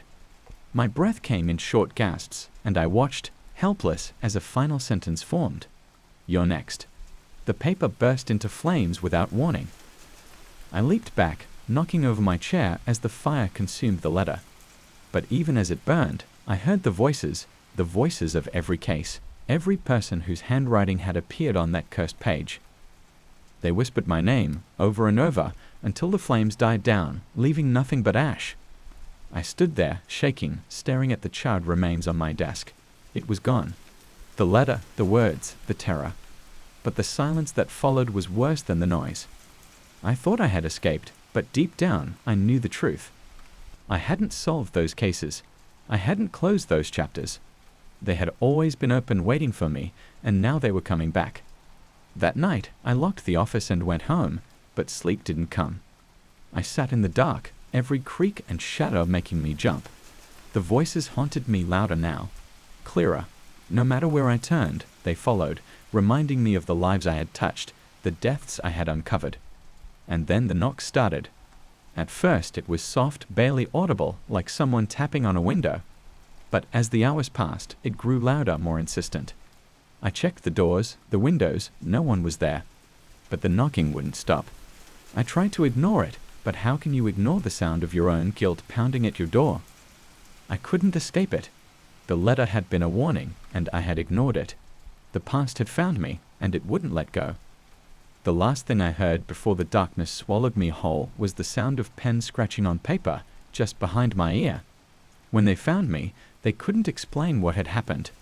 My body was there, slumped over my desk, but the real me? I was trapped. Trapped in the very letters I had once analyzed, the ink now part of me, and me of it. They say words have power, but I never understood how much, not until I became one. I've worked as a gardener for as long as I can remember. It's a peaceful job, tending to nature, watching things grow. But there was nothing peaceful about what happened when I stumbled upon the rose. It was a normal evening when I found it. The air was crisp, and the sun was sinking behind the trees, casting long shadows across the garden. I was finishing up my routine, pruning the bushes near the back corner, when I noticed something strange. A small bud nestled between the thick brambles of an overgrown rose bush. It hadn't been there earlier. I was sure of it because I'd spent hours trimming that area. Curious, I knelt down and brushed aside the thorns. It wasn't just any bud. It was glowing, faintly pulsing with a soft light. I bent closer, hesitant to touch it. The glow wasn't natural. Roses don't glow, especially not in the dark. As the last ray of sunlight disappeared, the bud started to open. Slowly at first, like it was waking up. By the time the moon was high, it had fully bloomed, its petals as white as snow, shimmering in the faint light. I stood there, transfixed. Then I noticed something even stranger. The petals, they had patterns on them. Delicate, intricate lines that seemed to twist and turn, forming something I couldn't quite understand. I blinked, leaned in closer, and my heart nearly stopped. They weren't just lines, they were words. I couldn't read them, but they looked like letters from some long-lost language. It sent a shiver down my spine. I backed away, unsure of what I'd just seen. Maybe I was tired, or maybe the light was playing tricks on me. But the more I stared, the clearer the patterns became. I wasn't imagining it. The next day, I couldn't stop thinking about the rose. I returned to the garden as soon as the sun dipped below the horizon, hoping to find it again. Sure enough, just as the clock struck midnight, the bud began to glow. It bloomed right in front of my eyes, and once again, the petals formed those strange words. They were different this time, longer, more elaborate. I felt a pull, like the rose was calling me. I grabbed my phone, snapped a picture, and sent it to a few friends who were into strange languages and old folklore. None of them could make sense of it. One of them even joked that it looked like the script of some ancient curse. We laughed it off, but I couldn't shake the feeling that something was wrong. That night, I dreamed of the rose. In my dream, the petals kept blooming over and over, each time revealing more words. I couldn't read them, but I could feel their weight, like they were pressing down on me, suffocating me. I woke up drenched in sweat, my heart pounding in my chest. Days turned into weeks, and I became obsessed. Every night at midnight, the rose would bloom, and the words would change. I started writing them down, trying to make sense of them, but it was hopeless. They were in a language no one knew, a language that didn't belong to this world. Then, strange things started happening. It began with small things, tools going missing, lights flickering in my house, odd whispers in the wind when I was alone in the garden. I tried to ignore it, telling myself it was just my imagination running wild. But then I started seeing things. One night, as I was staring at the rose, I noticed a figure out of the corner of my eye. A shadow moving between the trees. I spun around, but no one was there. My heart raced. I grabbed a flashlight and shined it into the garden. Nothing. But I could feel something watching me. I should have left it alone. I should have stopped going back to that cursed flower. But I couldn't. I was drawn to it, like a moth to a flame. Each night, the words grew darker, more menacing. I didn't know what they meant, but I could feel the evil in them, like they were trying to tell me something, warn me, maybe. One night, the rose didn't bloom. I waited for hours, pacing around the garden, but nothing happened. I felt a strange sense of relief, like I'd been freed from a nightmare, and that relief was short-lived. The next night, it bloomed again, but this time the words were clear, and I could read them. I don't know how, I shouldn't have been able to, but as soon as I looked at the petals, the words etched themselves into my mind. Come closer. My body moved on its own, stepping toward the flower, even though every part of me screamed to stop. I reached out, my fingers trembling as they brushed against the soft petals. As soon as I touched it, the ground beneath me shifted. I stumbled back, but it was too late. The garden changed. The trees twisted, their branches curling like claws. The air grew thick, suffocating, and the moonlight turned red. I turned to run, but I couldn't move. My legs were frozen in place, rooted to the spot. The rose glowed brighter, and the words on the petals began to shift again. This time, they formed a single sentence, clear as day. You are mine. I don't know how long I stood there, staring at those words. Time seemed to stretch, bending and twisting like the trees around me. My vision blurred, and I felt a cold hand wrap around my heart, squeezing tighter with every second. Then I heard it. A voice, low and guttural, whispering in my ear, "You shouldn't have come." I screamed, but no sound came out. The world around me collapsed into darkness, and the last thing I saw before everything went black was the rose, blooming one final time, its petals soaked in blood. When I woke up, it was daylight. The garden was back to normal, no twisted trees, no red moonlight. But the rose was gone. The spot where it had bloomed was nothing but scorched earth, like something had burned it from the inside out. I thought it was over, that whatever curse had been placed on me had lifted. But the dreams haven't stopped. Every night, I see the rose, blooming in the darkness, the words on its petals calling to me. And every morning, I wake up to find the same message etched into my skin, "You are mine." I don't know how much longer I can fight it. The whispers are getting louder, the shadows closer. It's only a matter of time before the rose blooms again, and this time, I don't think I'll wake up. I turned, but there was nothing there. The yard was empty, save for the faint rustle of leaves in the breeze. I stood suddenly feeling cold. Zeus growled again, and this time I swore I heard something, whispers, faint and distant, carried on the wind. I spun around, searching the yard, but still nothing. Zeus, come. I shouted, but he didn't move. Instead, he stood, his body rigid, eyes locked onto something I couldn't see. The whispers grew louder, though they made no sense, words in a language I didn't understand. Suddenly, Zeus barked, once, sharply, and took off running. I chased after him, my feet pounding against the grass. He stopped at the far end of the yard, his nose pressed to the ground as if searching for something. I caught up to him, panting. "Zeus, stop," I shouted again. But then, as if on cue, he froze. His eyes darted up toward me, but it wasn't a look of obedience. It was something else, something far darker. It wasn't just Zeus now. I felt it, something watching, something lurking just beyond the shadows. My skin crawled, and I backed away. The whispers returned, louder this time, wrapping around me like a cold fog. And then, just as quickly as they'd come, they stopped. Zeus slowly turned toward me, his eyes glowing in the pale moonlight. His lips pulled back in what looked almost like a grin, but it wasn't friendly. It was a warning. I stepped back, my breath catching in my throat. And that's when I saw them, the others. Out of the darkness, more dogs appeared. Dogs I'd trained, dogs I thought I knew. They emerged from the shadows, one by one, their eyes gleaming unnaturally in the moonlight. They didn't bark, didn't growl. They just stood there, surrounding me, watching. I tried to speak, to command them to stop, but the words wouldn't come. My voice was gone, swallowed by the silence.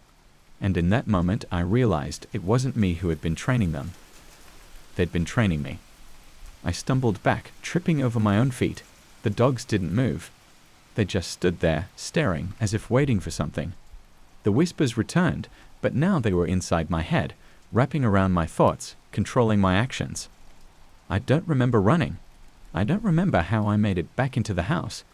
But when I slammed the door shut behind me, I knew I'd never set foot outside again. The dogs were still out there waiting. And every night since I've heard them. Their paws scratching at the door, their breath heavy in the dark. They're waiting for me to come back. Waiting for me to follow the commands that have never been spoken. But I know one thing now, and it chills me to my core. The dogs aren't just listening to commands. They're listening to something far worse. I've been training dogs for over 10 years. I've worked with every breed you can imagine, from playful golden retrievers to stubborn bulldogs. My method was simple: repetition, positive reinforcement, and patience. Dogs responded to me like a conductor directing an orchestra.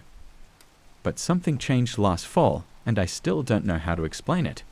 It started when a new client, Mrs. Hargrove, brought in her Doberman Zeus. He was a sleek, muscular dog, intimidating yet obedient. Or so I thought. The first session was standard: sit, stay, fetch. Zeus nailed each command effortlessly. He was a dream to work with, which made it all the more baffling when the strange behavior began. I was teaching Zeus a new trick, something simple: roll over. I said the command clearly, demonstrated it a few times, and waited for him to mimic the motion. But Zeus didn't move. He sat there, staring at me with those dark, unblinking eyes. I repeated the command, louder this time. Still nothing. Annoyed, I was about to say it again when, out of nowhere, Zeus rolled over. Perfectly, like he'd known the trick for years. But I hadn't spoken the command again. Maybe it was just a coincidence, I told myself. Dogs can be intuitive. Maybe he just read my body language. So, I brushed it off. The next session, though, things got stranger. I was working with two other dogs, Max and Daisy, alongside Zeus. Max was a young, excitable lab, and Daisy an older beagle mix. They had trouble with basic commands, so I planned a simple lesson: sit and stay. I got through Max and Daisy's training without a hitch.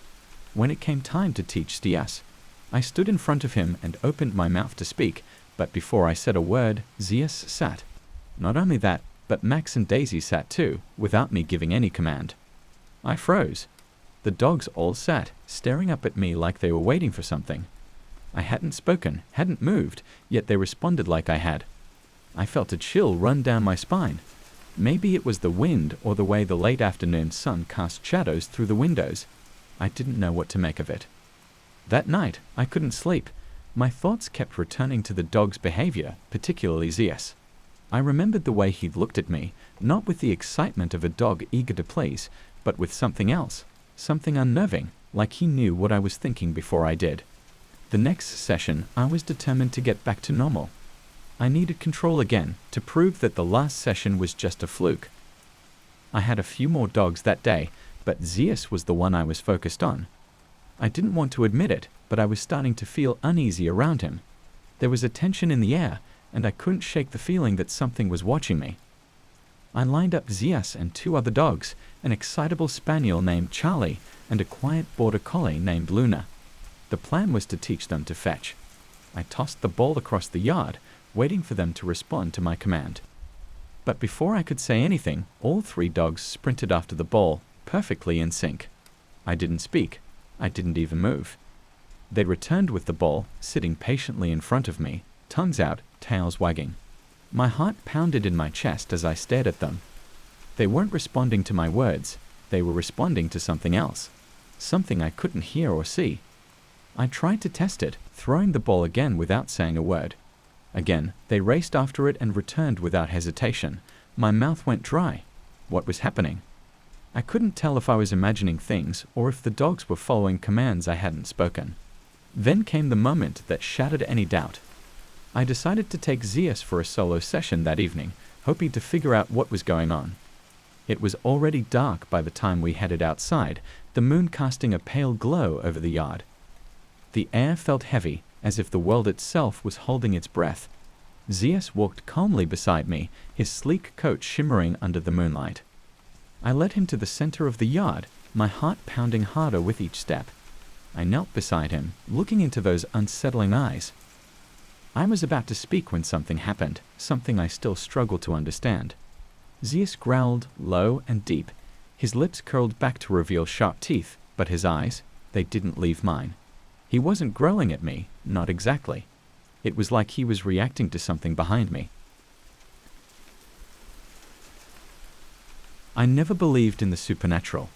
Ghosts, spirits, curses, they were just stories people told to scare themselves. My job, working as a jeweler, had never shown me any reason to believe otherwise. Gems were precious, but they didn't hold anything more than monetary value. Or at least, that's what I thought until I found that ring. It was an ordinary Tuesday afternoon. The shop was quiet, and I was organizing some of the older jewelry in the back room. That's when I first noticed it, a small, unassuming ring tucked away in a corner of the safe. It wasn't anything flashy, just a simple silver band with an emerald green stone set into it. But the moment I touched it, I heard it, a faint hum, like the sound of a distant engine or a barely audible song. At first I thought it was just my imagination. Maybe a car was passing by outside, or perhaps it was the hum of the air conditioner. But no, the sound was too clear, too precise. It wasn't coming from anywhere else. It was coming from the ring. I held it up to the light, inspecting it more closely. The hum grew louder the longer I held it. It wasn't exactly pleasant, more like the unsettling vibration of something alive. I tried to shake off the feeling of unease. A ring can't hum. It's ridiculous. Shaking my head, I placed it back on the counter and went back to work. But the sound didn't stop. It wasn't until I locked the ring in the safe again that the humming faded into silence. That should have been my first clue to leave it alone, but I was curious, too curious. Later that day, a customer came in, looking for something unique for an anniversary gift. I don't know what possessed me to offer the humming ring, but I did. I brought it out, carefully placing it on the counter, and instantly, the humming began again, louder this time, as if the ring was protesting being displayed. The customer didn't seem to notice the sound, but their expression shifted the moment they looked at the ring. Their face paled, and they backed away from the counter without even trying it on. "Is there something wrong?" I asked. The man shook his head, his eyes wide. I don't want it. It feels wrong. Sorry." He practically ran out of the shop. I stood there, staring at the ring, now buzzing loudly enough for me to feel it vibrating through the countertop. My fingers itched to lock it back up. I had no explanation for what had just happened, but I couldn't shake the sense that there was something alive about that ring, something malevolent. The next day, I decided to sell it. Maybe it was just my mind playing tricks on me. I called up a few regulars, letting them know I had a new piece available. One of them, a wealthy collector named Mr. Jenkins, agreed to come by the shop that afternoon. He wasn't the type to believe in strange superstitions, and I figured if anyone would buy the ring, it would be him. When Mr. Jenkins arrived, I placed the ring on the counter. The humming returned immediately. His reaction was different. He smiled as if he were drawn to it, captivated by the strange hum. He picked it up, turning it in his fingers, and finally he nodded. "I'll take it," he said, without hesitation. I sold the ring to him, feeling a sense of relief as I watched him leave with it. That night, I locked up the shop and went home, glad to be rid of the unsettling thing. But when I returned to the shop the next morning, the first thing I saw was the ring. It was sitting on the counter, right where I had placed it the day before. I froze, my mind racing. How was this possible? Mr. Jenkins had bought it. I had sold it to him. I checked the safe, thinking maybe it had somehow ended up there, but it was empty. The only explanation I could come up with was that Jenkins had come back during the night and returned it, but the door and the alarm system showed no signs of tampering. I called him, but his phone went straight to voicemail. I tried again later that day, but there was still no answer. The humming was louder now, filling the shop with an almost oppressive vibration. I locked the ring away in the safe, hoping that would end the strange events, but the next day, it was back on the counter, humming away as if nothing had happened. This time, I didn't bother trying to sell it. Every day for the next week, I locked the ring in the safe at night, only to find it on the counter the next morning. I stopped trying to rationalize it. There was no explanation for what was happening. The ring didn't want to be sold. It was as if it belonged to the shop, and to me, whether I wanted it or not. I couldn't sleep. I kept hearing the hum, even at home. It was like the sound had embedded itself into my mind. I'd wake up in the middle of the night, certain that the ring was somewhere in my house waiting for me. The stress was unbearable. Then things took a darker turn. A week after the ring first appeared, I received a call from Mr. Jenkins' wife. She was frantic, asking if I had seen her husband. He hadn't come home since the day he bought the ring, and his car had been found abandoned just a few blocks from the shop. I didn't know what to tell her. Should I mention the ring? Should I explain that it had come back? That night, I stayed late at the shop, determined to figure out what was happening. I placed the ring on the counter and waited, staring at it as the hum grew louder and louder. Hours passed, but nothing happened. I was about to give up when the lights in the shop flickered. The temperature dropped, and the hum became deafening. The ring started to move, just a slight vibration at first, but then it began to spin faster and faster. A sudden gust of wind knocked me off my feet, and when I looked up, the ring had stopped moving, but it wasn't alone. A figure stood behind it, shadowy and indistinct, but unmistakably human. It was Mr. Jenkins. He stared at me with hollow eyes, his face pale and gaunt, as if he hadn't eaten or slept in days. His mouth opened, but no sound came out. I backed away, fear gripping me like a vice. "Jenkins?" I whispered. He didn't respond. Instead, he reached for the ring, and the moment his fingers touched it, both he and the ring disappeared, leaving behind nothing but the faint echo of that terrible hum. I quit my job the next day. The shop still stands, and as far as I know, the ring is still there, waiting for the next unlucky soul to find it. I never told anyone what happened. Who would believe me? But sometimes, late at night, I still hear it, the hum. It follows me, no matter where I go. It's a reminder that some things can't be explained, and some things can never be escaped. The first time I saw the blueprints, I didn't think much of them. They were old, tucked away in a dusty cabinet in the back of the city archives. My job as an urban planner required me to review and organize older plans, see if they were relevant for any upcoming projects, or if they could be tossed into the storage vaults indefinitely. These plans, though, were different. They didn't match any existing structures or even the proposed ideas we had on record. It was as if they were plans for a city that was never built. I unfolded the brittle pages. The paper yellowed with age, the ink faded but still legible. The buildings were massive, intricate, like something straight out of a fantasy novel. There were spiraling towers, winding streets, and bridges that seemed to float in the air. Each structure was detailed down to the smallest bolt, but there was no name attached, no date, nothing to indicate who had drawn them or when. I was intrigued but assumed they were just abandoned ideas from decades ago. I decided to archive them. I mean, what else could I do? They weren't relevant to anything we were doing in the city, and I wasn't about to suggest resurrecting old, outlandish plans that didn't fit with modern urban development. But as I logged them into the system and prepared to file them away, something strange happened. A new page appeared. At first, I thought I was imagining it. The stack of papers had seemed thicker when I put them down. But there it was, a fresh blueprint on top of the pile. The ink was still drying, as if it had just been drawn. The new design connected seamlessly with the others, continuing the same strange architectural style, but pushing the city's layout even further. A building taller than anything I'd ever seen was now added to the mix, with bridges extending to nowhere. I blinked hard, trying to make sense of it. How could a new page just appear? I flipped through the stack again, and sure enough, it had grown. I took a deep breath, telling myself I must have missed the page when I first looked. Maybe I had gotten caught up in my own curiosity.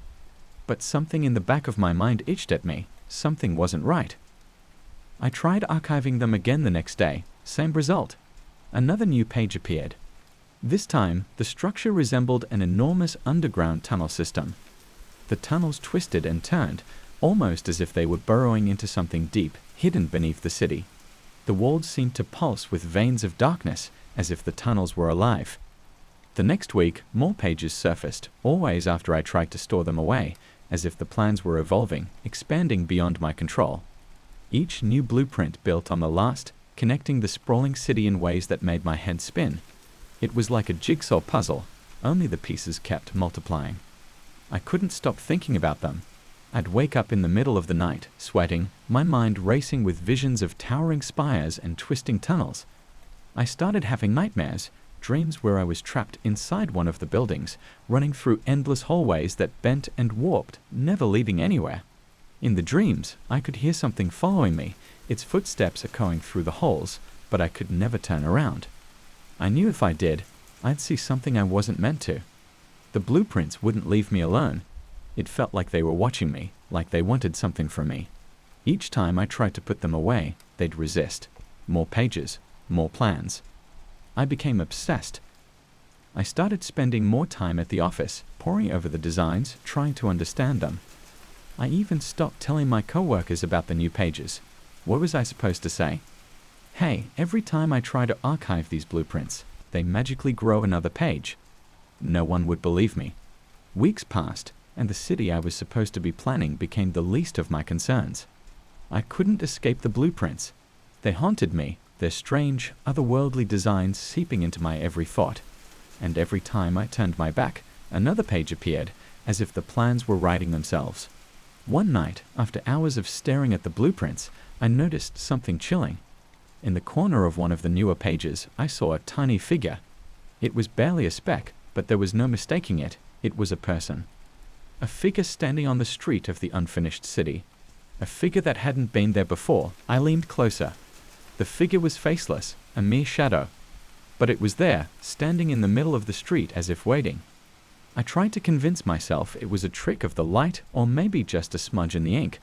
But deep down, I knew better. The next day, there were more figures. They'd appeared slowly at first, one or two on the outskirts of the city. But with each new page, the figures multiplied, filling the streets. And they weren't just random shapes anymore. They had form, detail, faces. Their eyes seemed to stare up at me from the paper, their blank expressions both curious and accusing. It wasn't long before I recognized one of the figures. It was me. I was standing in the center of the street, staring at one of the buildings. The hair on the back of my neck stood up, and a chill ran through me. How was that possible? Every time a new page appeared, there I was, always in the same place, always watching the city grow around me. The figures began to move, at least, that's what it felt like. I could swear they shifted positions when I wasn't looking, creeping closer to the center of the city, closer to me. I tried to destroy the blueprints. I burned them, shredded them, tore them apart. But every time I came back to the office, they were there, perfectly intact, lying on my desk like they were waiting for me. I became desperate. I stopped sleeping, stopped eating. The plans consumed me. I felt like I was losing my mind. The more I tried to escape them, the more they pulled me in. One night, I stayed late, determined to figure out what was happening. I spread the blueprints out across the floor, trying to make sense of them, but the designs had become too chaotic, too monstrous. The city was no longer just a city, it was a maze, a labyrinth of impossible architecture that seemed to defy reality. As I stared at the plans, I realized something horrifying. The city wasn't just being built on paper, it was being built around me. The walls of the office began to warp, the ceiling stretching higher and higher until it disappeared into darkness.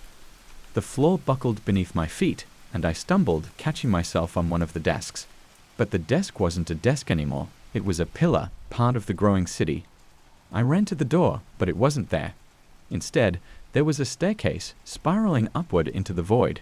The figures from the blueprints were there too, standing at the base of the stairs, their eyes locked on me. I could feel their gaze burning into my back as I fled. I climbed the stairs, my heart pounding in my chest, the air growing colder and thinner with each step. The city was swallowing me, pulling me deeper into its twisted, impossible architecture. When I reached the top, I found myself standing on the edge of a platform, overlooking the city. It stretched out as far as I could see, an endless maze of towers and tunnels, and in the center of it all was me, a tiny figure on the blueprint, trapped in the heart of the city. I realized then that I would never leave. The city had claimed me, just like it had claimed the others, and as the figures closed in around me, I knew there was no escape. The blueprints had won. It was a routine flight, nothing special. I was the captain of a commercial airline soaring above the clouds, headed from Los Angeles to New York. The hum of the engines always brought me a strange sense of comfort. Thousands of feet in the air, away from the chaos on the ground, it felt like a peaceful escape. That day, everything was going smoothly. I did my usual pre-flight checks, gave the typical speech about seatbelts and turbulence, and took my seat in the cockpit with my co-pilot Jerry. We were about 2 hours into the flight when something odd happened. My phone buzzed. It wasn't uncommon for us to receive messages from the ground or even from the cabin crew, but this wasn't from anyone I recognized. The message was simple. "I'm on board. Can you help me?" I frowned, glancing over at Jerry. He was busy reviewing some charts. I typed back a quick response, asking who it was. A minute later, the reply came. "You don't know me, but I'm on this flight. I need your help." I wasn't sure what to make of it. Maybe it was a passenger messing around. So I let it go for the moment, figuring if it was important, they'd approach the cabin or ask a flight attendant. But something about the wording made my skin crawl. An hour later, we hit some mild turbulence. Nothing major, just enough to make the seatbelt signs blink on and off. I went through the motions, checking everything, making sure it was under control. But then my phone buzzed again. "I'm scared. Please find me."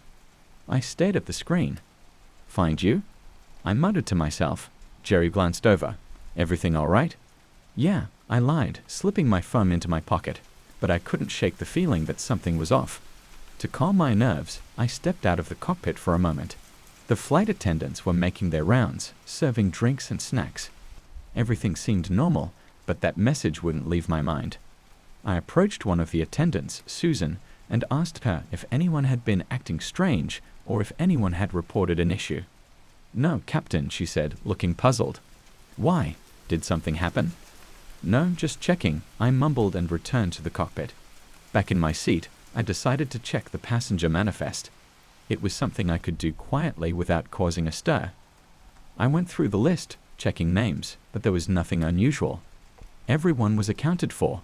No discrepancies. Then I got another message. "I'm in seat 22A. You need to hurry." My heart started pounding. Seat 22A. I pulled up the seating chart. The seat was booked by a Mr. David Reynolds. I felt a sense of relief. Maybe this was just a case of mistaken identity. I radioed one of the attendants to check on the passenger in 22A. Susan confirmed. "There's no one in 22A, Captain. It's empty." I stared at the screen. "That's impossible," I whispered, feeling a cold shiver run down my spine. "There's supposed to be a David Reynolds in that seat." "I'm sorry, but there's no one here," she replied. I ended the call and felt my hands grow clammy. What was going on? I checked the manifest again. David Reynolds was definitely listed, but his seat was empty. I could feel my pulse quickening. Maybe he had moved seats. But why hadn't anyone noticed? The phone buzzed again. "Why are you ignoring me?" This time, I didn't bother texting back. I couldn't shake the growing unease in my chest. I stood up and looked through the small window into the cabin. From my vantage point, everything looked normal. Passengers eating, watching movies, or dozing off. But I knew something wasn't right. "I'm in the bathroom," the next message said. I hesitated, unsure what to do. But something compelled me to get up. I needed answers. I left Jerry in the cockpit and made my way toward the back of the plane, toward the restroom area. My mind was racing.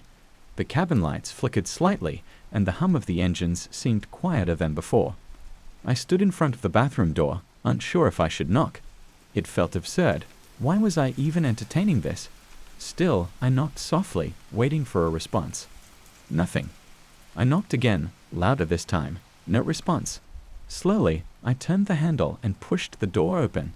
Empty. The phone buzzed again in my pocket. "You're getting close." I stumbled back, my heart in my throat. I shut the door quickly and hurried back to the cockpit. Sweat was dripping down my neck, my mind racing with questions. I didn't know what was happening, but I felt like I was being watched, like something or someone was lurking just out of sight. Jerry noticed my agitation. "What's going on, man? You look like you've seen a ghost." I didn't answer him. Instead, I pulled out my phone, shaking slightly, and checked the latest message. "I'm not in the bathroom anymore. You know where I am." I tried to think rationally. This had to be some kind of elaborate prank. Maybe someone hacked the in-flight systems or something. But deep down, I knew that didn't make sense. There was no way anyone could get that kind of access mid-flight. Then it hit me, the cockpit.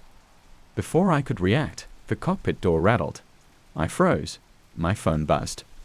I'm right outside. The door shook harder. Jerry's eyes widened as he locked it, his hands trembling.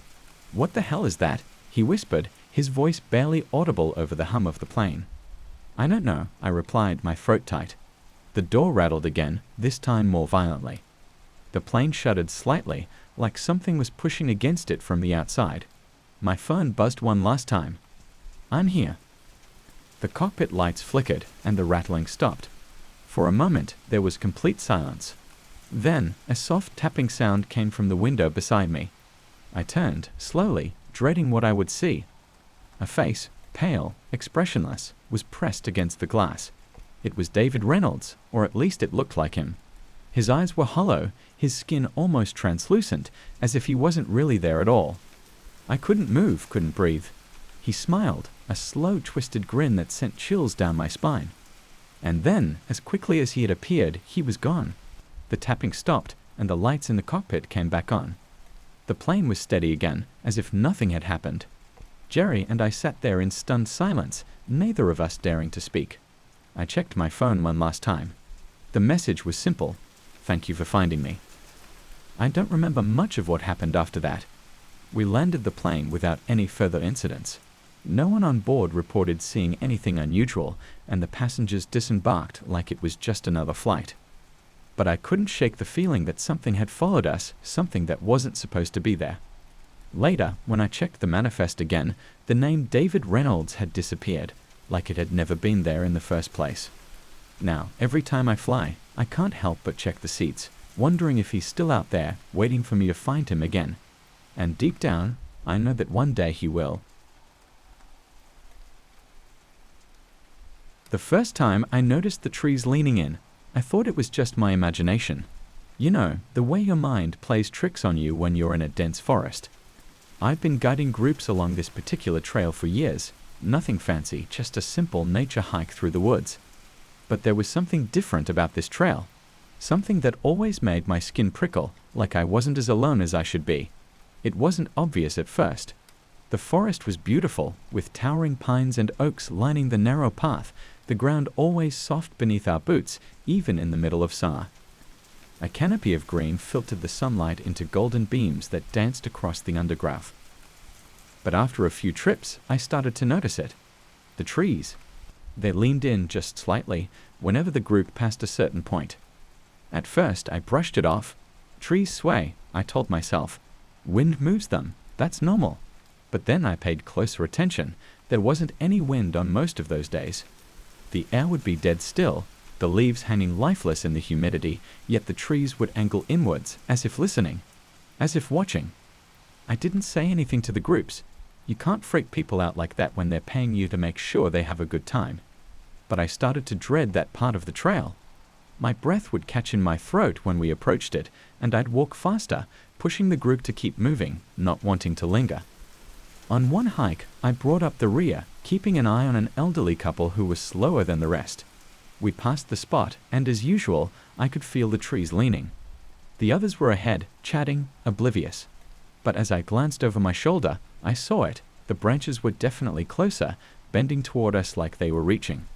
I shook my head and hurried forward, trying to keep my cool, but that was the moment I knew it wasn't just me. The trees were moving. After that, I couldn't shake the feeling. Every time I let a group through, it got worse. I'd catch flickers of movement out of the corner of my eye, shadows that darted between the trunks. The trees seemed to close in tighter and tighter each time. It was subtle, but I could feel it. And then, one afternoon, it escalated. It was a small group, just 3 hikers and me. 2 college kids and a middle-aged guy who barely said a word. We just reached the part of the trail where the trees always leaned, and I felt it again, the hairs on the back of my neck standing up like they sensed something I couldn't. I glanced around, trying to stay calm, when I heard one of the college kids, Sarah, laugh. "Did you see that?" she asked her friend, pointing toward the trees. They totally moved. My heart skipped a beat. Her friend, Mark, laughed nervously. "Yeah, right. They're trees." But Sarah wasn't joking. Her expression changed, and her eyes widened as she stared at the branches overhead. "No, seriously. Look, there, closer." I tried to brush it off. "It's just a trick of the light," I said. The forest can mess with your perception, especially in dense areas like this. But Sarah wasn't convinced. She kept watching the trees, her face pale, and the others started looking too, their nervous glances darting toward the woods. That's when we all heard it. A creaking sound, deep and low, like wood groaning under pressure. It echoed around us, making my stomach twist. "Did you hear that?" The middle-aged guy finally spoke, his voice low and tense. I nodded slowly. I heard it too. We all did. The creaking grew louder, and the trees started to sway. This time, not just a slight lean. They were bending, their trunks twisting unnaturally toward us. Branches groaned and stretched out, almost like they were reaching for us. Panic started to set in. Mark looked around, his eyes wide with fear. "What the hell is happening?" "I don't know," I muttered, trying to keep my voice steady. "We need to go. Now." We turned to leave, but the trail behind us wasn't the same anymore. The trees had shifted, closing off the path, their branches interlocking like fingers blocking our escape. There was no way out. My heart pounded in my chest as I spun around, trying to find another way. Sarah screamed as a branch brushed against her arm, its rough bark scraping her skin. Mark grabbed her hand, trying to pull her away from the reaching trees, but the woods seemed to come alive, moving faster, closing in from all sides. The sound of cracking branches and groaning wood filled the air, louder and more terrifying with every second. I tried to stay calm, but my mind raced. There was no wind, no storm, no reason for the trees to be moving like this. "We have to get out of here," I shouted, pushing through the undergrowth, trying to find an opening. But every time I thought I saw a gap, the trees shifted again, blocking the way. The creaking sound was deafening now, and the branches were everywhere, reaching for us like twisted hands. I could feel them brushing against my arms, my legs, and I heard Sarah scream again, this time in terror. I looked back and saw her caught in a tangle of branches, her body being pulled upward, disappearing into the trees. Mark tried to grab her, but the branches snapped around his wrist, yanking him back. I watched in horror as he was dragged into the forest, his screams fading into the shadows. The middle-aged guy was gone too, swallowed by the trees without a trace. I was alone now, the forest closing in, the branches reaching for me. I couldn't breathe. My heart pounded in my chest as I scrambled backward, trying to stay ahead of the trees, but they were faster, relentless. I don't know how long I ran, but eventually I stumbled into a clearing, empty, silent, and too still. The trees stood tall around me, their branches motionless once again, like they had never moved at all. But I knew better. I had seen it, felt it. I collapsed to the ground, my body shaking with exhaustion and fear. My mind raced, trying to process what had happened, but there was no explanation, no reason. The forest had come alive, and it had taken them. I couldn't stay there any longer. I forced myself to stand and made my way back to the trailhead, my legs weak and trembling. When I reached the parking lot, I collapsed again, gasping for air, trying to convince myself it was over. But deep down, I knew it wasn't. The forest was still out there. The trees were still waiting, listening, watching. And I was the only one left to tell the story. But no one would believe me. No one ever does. Weeks have passed, but I still can't shake the feeling. Every time I close my eyes, I see the trees leaning in, hear the creaking of branches. I tried to report it, file a missing persons report for Sarah, Mark, and the others, but the police just looked at me like I was crazy. The trail was closed, supposedly for maintenance, but I know that's not the real reason. Something's wrong with those woods, something no one wants to admit. And here's the worst part, I'm drawn back to it. Every day, I think about returning to the trail, about walking back into the trees and finding out what's really going on. I know it's insane, but I can't help it. I'm afraid that if I don't go back, they'll come for me. Because once the trees notice you, they never stop watching. They never let you go. I've never been one to believe in ghosts, spirits, or any of that nonsense. I mean, I design theme parks for a living. My world revolves around roller coasters, log flumes, cotton candy stands, and overpriced souvenirs. The only monsters I ever dealt with were the inflatable kind, or the costumes worn by actors during Halloween events. But that all changed a few months ago. It started like any other project. My team and I had been hired to design a new park for a wealthy investor, someone who wanted something unique to set their park apart. They were vague on the specifics, just throwing around words like immersive and dark, but fun. So I got to work sketching. I've always found the initial stages of design therapeutic in a way. Just me, a pencil, and a blank sheet of paper. I could spend hours lost in those lines, watching as they transformed into grand attractions, twisting roller coasters, and towering water slides. But lately, something strange had been happening every time I sat down to draw. At first, it was just a fleeting thought, a strange feeling that something was off. The sketches didn't look quite right, though I couldn't put my finger on why.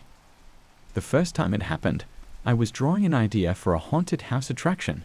It was a classic design, Gothic spires, cobwebs, and the typical horror tropes. But as I was finalizing the details, I noticed something odd. In the background of the sketch, almost blending in with the shadows of the architecture, there was a figure. I hadn't drawn it. I wasn't even sure when it had appeared. It wasn't like a person, not exactly. More like a silhouette, vague but human-like, just standing there as if it had always been part of the design. I laughed it off, figuring it was just my mind playing tricks. Maybe my hand had slipped. I erased the figure and kept going. But it happened again, and again. Every sketch I made, whether it was a new ride, a food stand, or even the park's entrance, had that figure. It was always in the background, always faint, but unmistakably there. It was like it was watching, observing. I started paying more attention, looking closer at each drawing. Sometimes the figure would be a bit clearer, standing in the shadows of a carousel or hiding behind the twisted track of a roller coaster. Other times it was barely a smudge, almost invisible, but still there. I couldn't explain it, and the more I noticed it, the more it unnerved me. I started asking my team if they noticed anything strange about the sketches. They all looked at me like I was crazy. No one else saw the figure. To them, everything looked fine, normal, even. But it wasn't normal. I knew that. One night, after a particularly long day of work, I stayed late in the office to finish a concept for the park's centerpiece, a massive dark ride that would take guests through a labyrinth of twisted hallways and eerie, dimly lit rooms. As I sketched the final details, I glanced at the background of the drawing and froze. The figure wasn't just in the shadows this time. It was standing right in the middle of the design, facing me. I felt a chill run down my spine. I couldn't move, couldn't look away from it. For a moment, it felt like the figure was staring at me, no into me. Like it knew something I didn't, like it was aware of me. I shoved the sketchpad aside, my heart pounding. I didn't touch it again that night. Over the next few days, I tried to shake it off, telling myself it was all in my head. But it didn't help. The figure kept appearing, always watching, always there. And things got worse when I started seeing it outside of my sketches.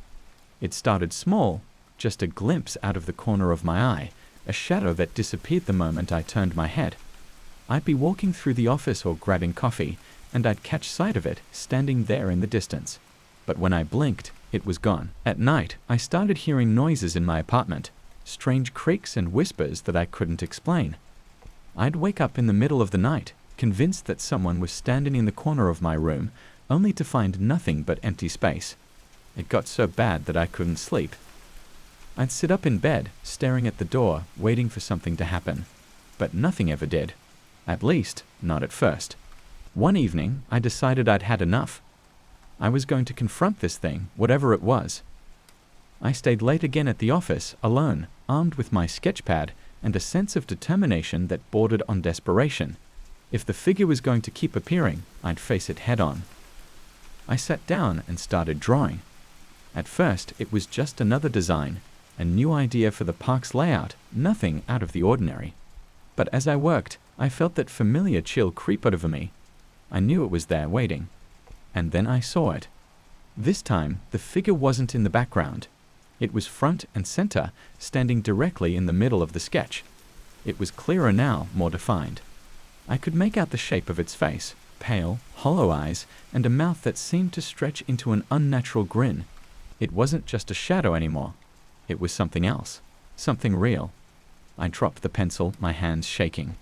The figure in the sketch seemed to move, shifting on the page as if it was trying to crawl out. I stumbled back from the desk, knocking over a chair. I knew I had to leave, but my legs felt like they were made of lead. And then the lights went out. I was plunged into darkness. I could hear my own breathing, rapid and uneven. The room felt cold, like the temperature had dropped 20 degrees in an instant. And then I saw it, the shadow. Not in the sketch, but standing in the doorway of my office. It was the same figure, the same hollow eyes, the same twisted grin. It moved closer, gliding toward me without making a sound. I backed up against the wall, my heart hammering in my chest. My mind raced, trying to make sense of what I was seeing. This couldn't be real. It couldn't. But it was. The figure stopped just a few feet away, its grin widening as it raised a hand, pointing at me. I wanted to scream, but no sound came out. I wanted to run, but my body wouldn't respond. And then, everything went black. I don't know how long I was out. When I woke up, I was still in my office, the lights back on, my sketchpad lying open on the desk. But the figure was gone. I thought I had imagined it. I wanted to believe that. But when I looked at the sketchpad, the page was blank. Not just the last sketch, all of them. Every single drawing I had made over the past few weeks was gone, erased as if they had never existed. Except for one thing. In the middle of the blank page was a single faint outline. A figure. Watching. I quit the project the next day. I told my team I needed a break, that the stress was getting to me. They understood, of course. They'd always thought I worked too hard. But the truth is, I couldn't keep going. Not with that thing hanging over me. I haven't touched a sketchpad since. But sometimes, late at night, I still feel it, watching me from the shadows, waiting. I don't know what it wants, but I know one thing for sure. It's not finished with me yet. I've been a makeup artist for a little over 10 years. Nothing too fancy, you know. Weddings, proms, a few local fashion shows here and there. I liked my job. It was creative, allowed me to meet all sorts of people, and most importantly, it paid the bills. I wasn't one of those artists who collected hundreds of makeup palettes. I had my favorites and I stuck with them. That is, until I found the palette. It was a Wednesday. I remember that clearly because I had just finished up a morning bridal appointment and decided to take a walk downtown. There was this little store I'd passed 100 times before but never went in. The Mirror Room, it was called. A hole-in-the-wall kind of place. The kind you wouldn't notice unless you were looking for it. The windows were old and fogged up with years of dust, and there wasn't any signage except for a simple hanging mirror in the corner. I walked in, and it was almost like stepping into another time. The shop was packed with antique furniture, old trinkets, dusty books, and of course, mirrors. Mirrors of every shape and size hung from every available space on the walls, some standing tall on the floor, others mounted up high. There was something eerie about seeing so many reflections at once, all slightly different because of the age and warping of the glass. The owner was an old woman, probably in her 70s, with sharp eyes and a slow, measured way of speaking. She didn't greet me at first, just observed as I wandered the narrow aisles. I was about to leave when I saw it, tucked between two heavy wooden frames on a dusty shelf, a makeup palette. It was beautiful. It shimmered with iridescent colors that seemed to shift every time I moved. Blues that weren't quite blue, purples that had an odd green tint, and golds that looked almost alive. I was entranced. The palette didn't have any label or brand on it, which was weird, but something about it felt special. The old woman noticed me looking at it and shuffled over, her voice a gravelly whisper. "That palette, it's not like the others. It's been here a long time." "How much?" I asked, already pulling out my wallet. She hesitated. "It's not for sale." I should have left it at that. I should have walked away. But there was something about the palette. I felt like I needed it. "Come on, everything's got a price." She looked at me for a long moment, then sighed, $50. I handed her the cash and left the store, clutching my new treasure. As I walked home, I could still feel the old woman's eyes on my back. That night, I couldn't stop thinking about the palette. The way the colors moved, the way they seemed to shimmer with an energy I couldn't explain. I decided to try it out, just to see how it looked. I pulled out my mirror, one of those big vanity mirrors with the lights around the edges, and opened the palette. The colors were even more mesmerizing up close. I dipped my brush into one of the shades, a deep, shifting blue, and swept it across my eyelid. The moment the brush touched my skin, I felt a strange chill run down my spine. I ignored it and kept going, blending the colors together. But as I applied the makeup, something felt off. I looked in the mirror, expecting to see my usual reflection. But instead, I saw something different. It was still me, but not quite. My face seemed sharper, my eyes a little more sunken, my skin paler. It was subtle, but enough to make me pause. I blinked and leaned closer. My reflection blinked back, but there was a delay, just the slightest hesitation before it moved. I shook my head and chalked it up to being tired. It had been a long day after all. But as the night went on, the feeling of unease grew. Every time I passed a reflective surface, whether it was a window or my phone screen, I saw the same thing. My reflection was off. It wasn't copying me exactly. Sometimes it smiled when I wasn't smiling. Sometimes it turned its head just a fraction too slowly. And sometimes it didn't move at all. I told myself I was imagining things. I was just tired, stressed out. I needed sleep. So I washed off the makeup and went to bed. But even in the darkness, I couldn't shake the feeling that something was wrong. The next day, I had a client, a regular named Sarah, who was getting her makeup done for a work event. She was bubbly, chatty, and always up for trying something new. So when I pulled out the palette, she was immediately intrigued. "Wow, where'd you get that?" she asked, eyes wide with excitement. "Found it in some old shop downtown," I replied, trying to sound casual even though I still couldn't stop thinking about the weirdness of the night before. I started applying the colors to her eyes, the same deep, shifting shades I had used on myself. As I worked, I felt that same chill, like something was watching me. But I pushed through, telling myself I was just being paranoid. When I was finished, Sarah looked in the mirror and gasped. "Oh my God, I look amazing." But I saw it again. The reflection. It wasn't Sarah. Not exactly. Her eyes were darker, almost hollow, and her smile didn't quite reach her eyes. I stared at the mirror, my heart pounding in my chest. I could see Sarah sitting in the chair, looking normal, but in the mirror, she wasn't. She was something else. "I think we're done," I stammered, stepping back. She laughed, oblivious to my panic. "Thanks so much. You're a lifesaver." I watched her leave, the strange reflection still burned into my mind.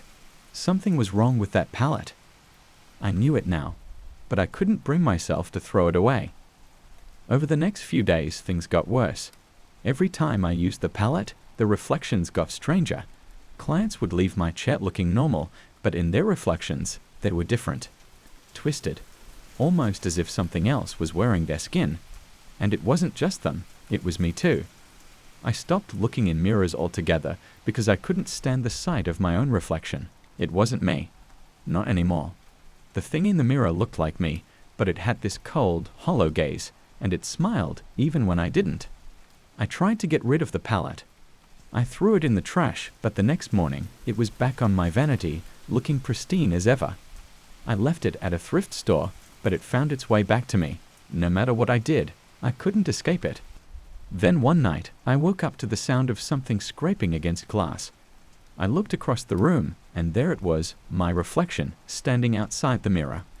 It was grinning, that cold, empty smile. It raised a hand and pressed it against the glass, and I felt it, cold, sharp fingers on my skin, even though it was on the other side of the mirror. I screamed and stumbled back, but the reflection just tilted its head, watching me with those dark, sunken eyes. It spoke, its voice a low, guttural whisper. "You shouldn't have taken the pallet." I backed up against the wall, heart racing.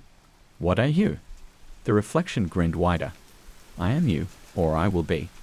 It reached through the glass, its fingers curling around the edge of the mirror as it pulled itself out. I tried to run, but my legs wouldn't move. I was frozen, paralyzed by fear. The last thing I saw before everything went dark was its twisted, monstrous face, inches away from mine, and its cold breath on my skin.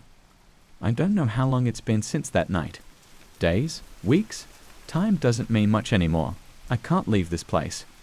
I'm trapped, stuck inside the mirror, watching as the thing that looks like me walks around in my body.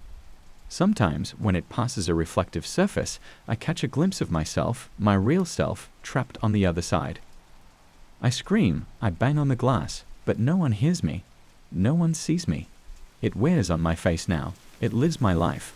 And I'm just here, waiting.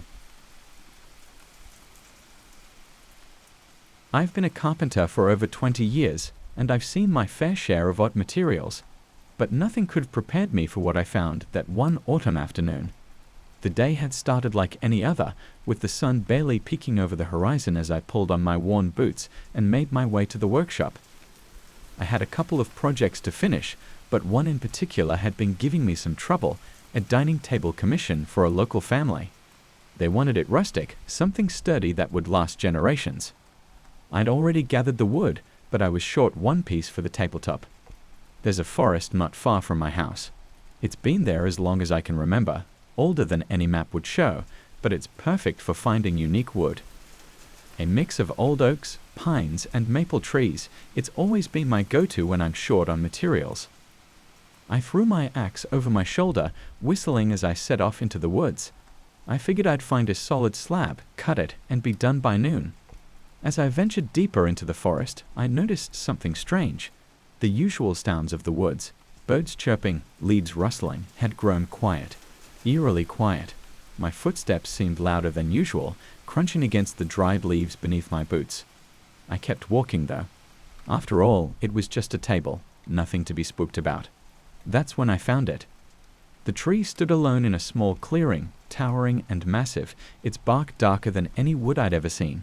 It almost looked charred, but there was no fire damage, no scars from lightning. Just smooth, dark bark and a slight shimmer when the sunlight hit it. The grain, I noticed, seemed to ripple slightly, like water in a breeze. I shrugged off the weird feeling creeping up my spine and set to work. It was just wood after all. I raised my axe and swung, but the blade stopped short with a metallic clink. I frowned and examined the blade. Not even a scratch. That was odd. I tried again, putting more strength into the swing, but the axe simply bounced off as if the wood was made of stone. Frustrated, I tried a different approach. I took out a saw and began working at one of the lower branches, thinking that maybe the grain up higher would be easier to work with. The teeth of the saw barely dug in before it, too, refused to move. No matter how hard I pushed, it wouldn't cut. That's when I noticed the words.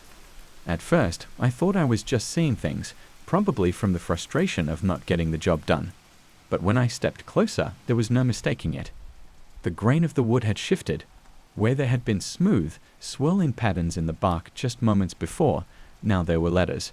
Or what looked like letters, anyway. They were twisted and warped, like nothing I'd ever seen. It wasn't any language I knew. The symbols almost seemed alive, writhing slightly as I stared at them. I took a step back, my breath catching in my throat. The tree was just a tree, right? Just an ordinary tree that I couldn't cut, and now it was messing with my head. I rubbed my eyes, convinced that the words were just a trick of the light. But when I opened them again, the symbols had shifted, forming new shapes, new letters. And this time, I swear they were calling to me.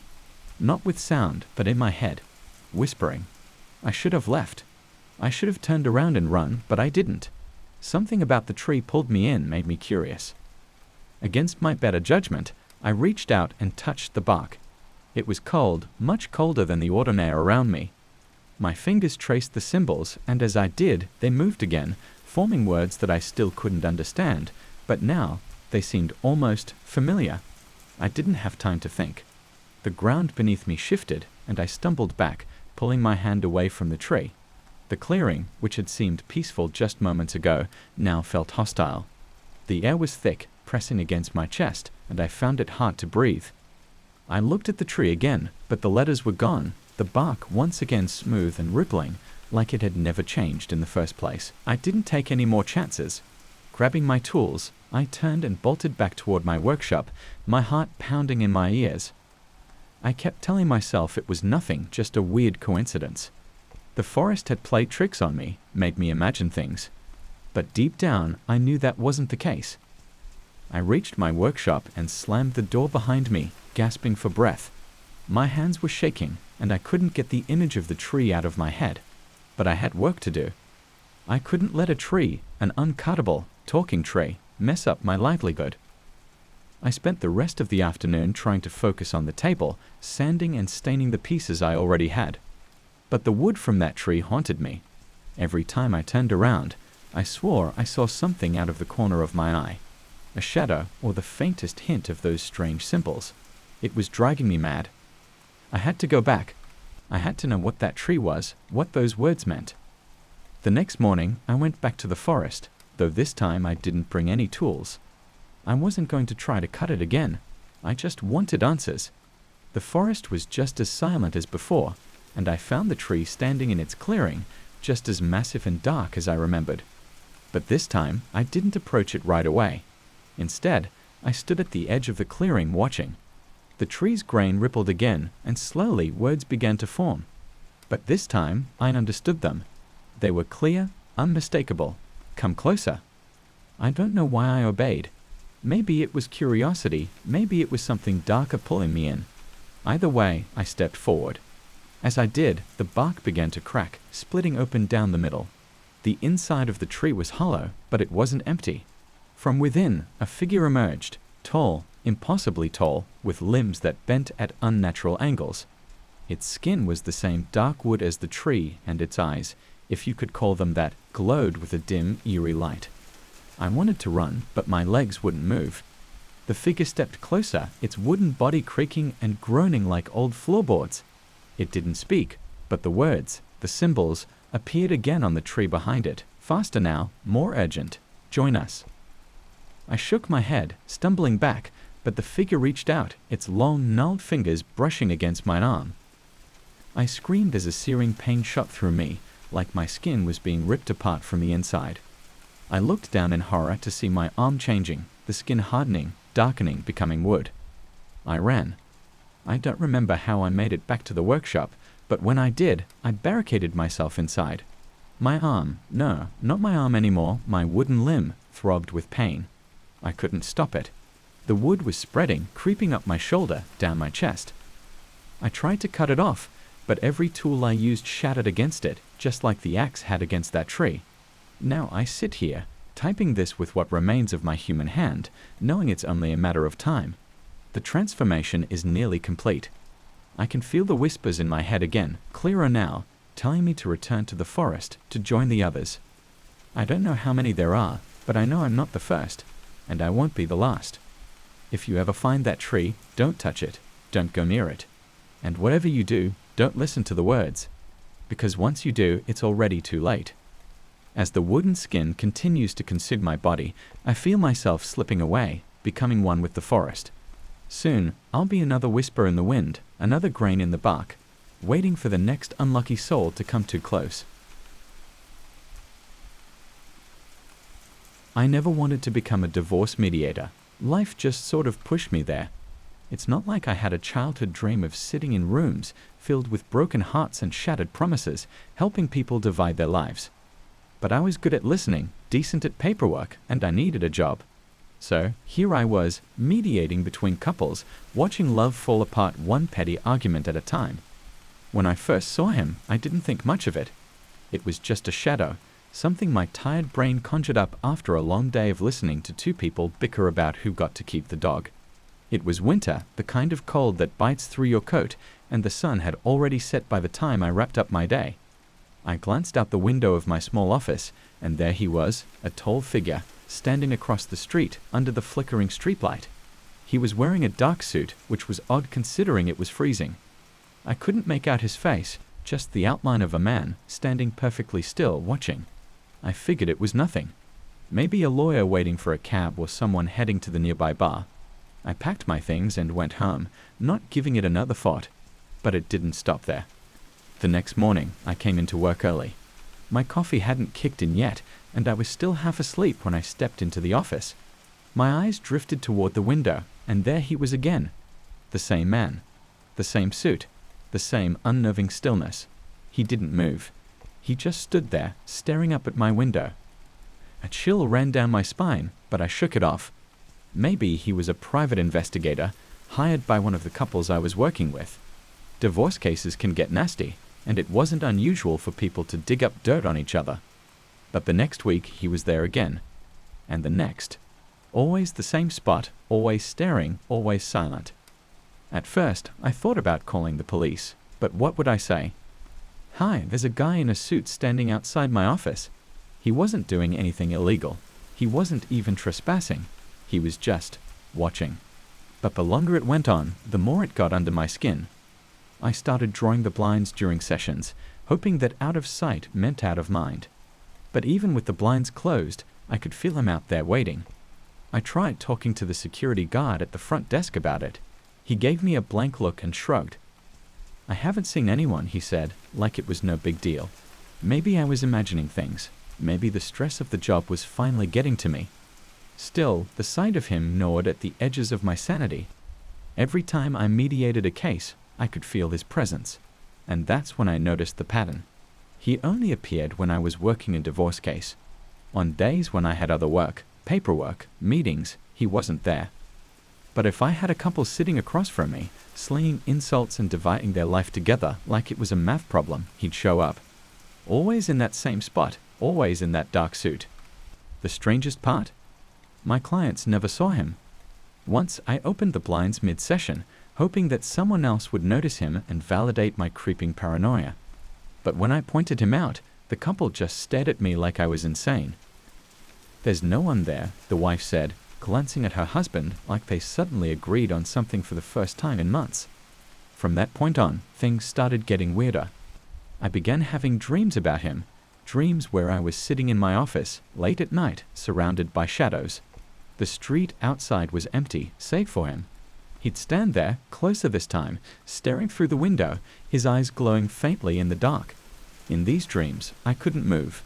I was stuck, pinned to my chair, while he watched me, as if waiting for something. And then there were the cold spots. Patches of freezing air that would pop up in my office for no reason. My space heater was on full blast, but some days it felt like the temperature would drop by 10 degrees. My breath would come out in misty puffs, and I shiver, glancing nervously at the window. It wasn't just the cold, it was the smells too. There were moments when the air would fill with the stench of rot, like something was decaying just out of reach. I asked the building management to check for dead animals in the vents, but they found nothing. You're imagining things, they said. Maybe I was. I stopped sleeping. I couldn't shake the feeling that the man in the suit was watching me, even when I was at home. I checked my apartment window in the middle of the night, half expecting to see him standing there on the sidewalk. But he never was. He only appeared when I was working. The dreams got worse. In one, I walked into my office to find the walls covered in writing. Over and over, in smeared black ink, it said, "He's waiting." I turned to look out the window, and this time he was inside.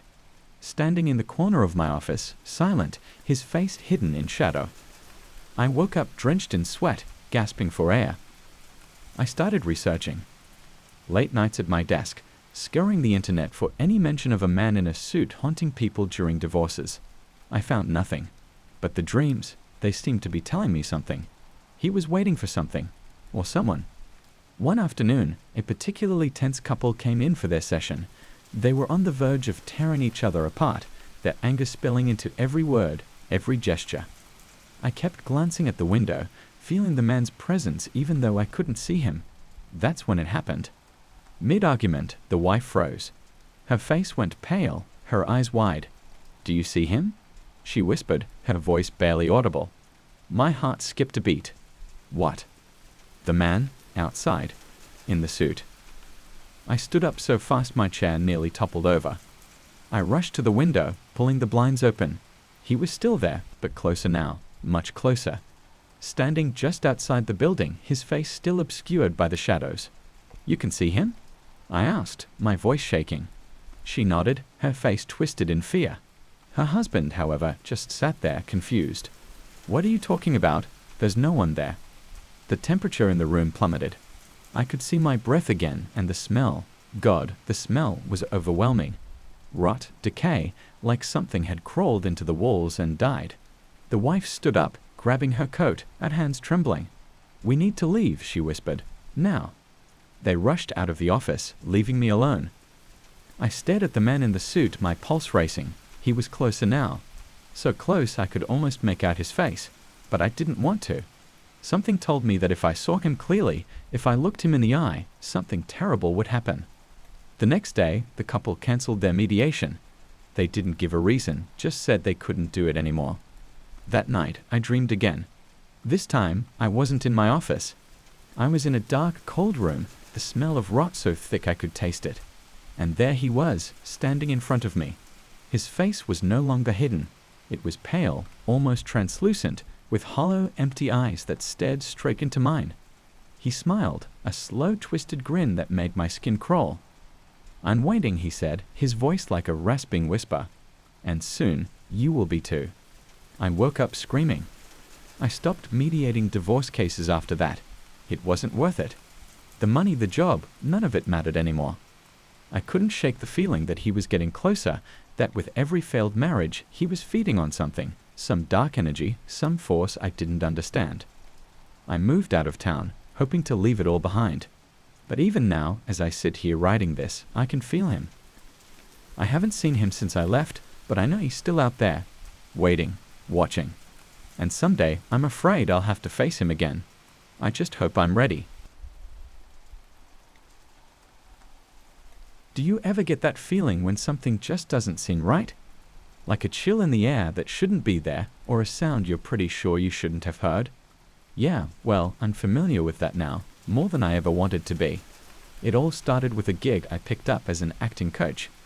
I'd been doing it for a few years, guiding fresh faces through their monologues, helping them get their lines just right, and working on their stage presence. It wasn't glamorous, but it paid the bills. I'd always loved the theater, so it felt like a good fit for me. Plus, the empty stage late at night. That was a kind of peace I craved, or so I thought. This one particular rehearsal was for a small local production. Nothing fancy, just a group of amateurs trying to bring some Shakespeare to life. I didn't mind. I'd work with them, give them tips, and at the end of the day, it was another paycheck. But something about this playhouse felt off. From the moment I stepped inside, the air seemed heavy. You know that old wood smell mixed with dust and a kind of ancient dampness. It wasn't just that. There was something more, something I couldn't quite put my finger on. The first few rehearsals went fine, more or less. The actors were a mixed bag of talent, but that wasn't unusual. I spent a lot of time alone there too, practicing my own lines or running through blocking. That's when things started to get weird. It was a Wednesday night. Everyone else had left. I was just about to go over the scene one last time for the day. My voice bounced off the walls as it always did. But then, halfway through a line, I heard it, an echo. Except it wasn't just my voice bouncing back at me. It was softer, slower, like someone was repeating my words from the back of the stage. I stopped, confused. I was definitely alone. I knew that for sure. I'd locked the doors myself after the cast had gone. Yet there it was again. A faint, distorted version of my voice creeping back toward me. At first, I tried to laugh it off. Maybe it was just the acoustics. Old theaters can be funny that way, right? So I brushed it aside and finished up. But as I packed up my things and turned off the lights, I couldn't shake the feeling that something was still there, lurking just out of sight. The next day, I came back, telling myself I was being ridiculous. I'm a grown man. I shouldn't be scared of a little echo. But the moment I stepped onto the stage again, that feeling hit me like a punch to the gut.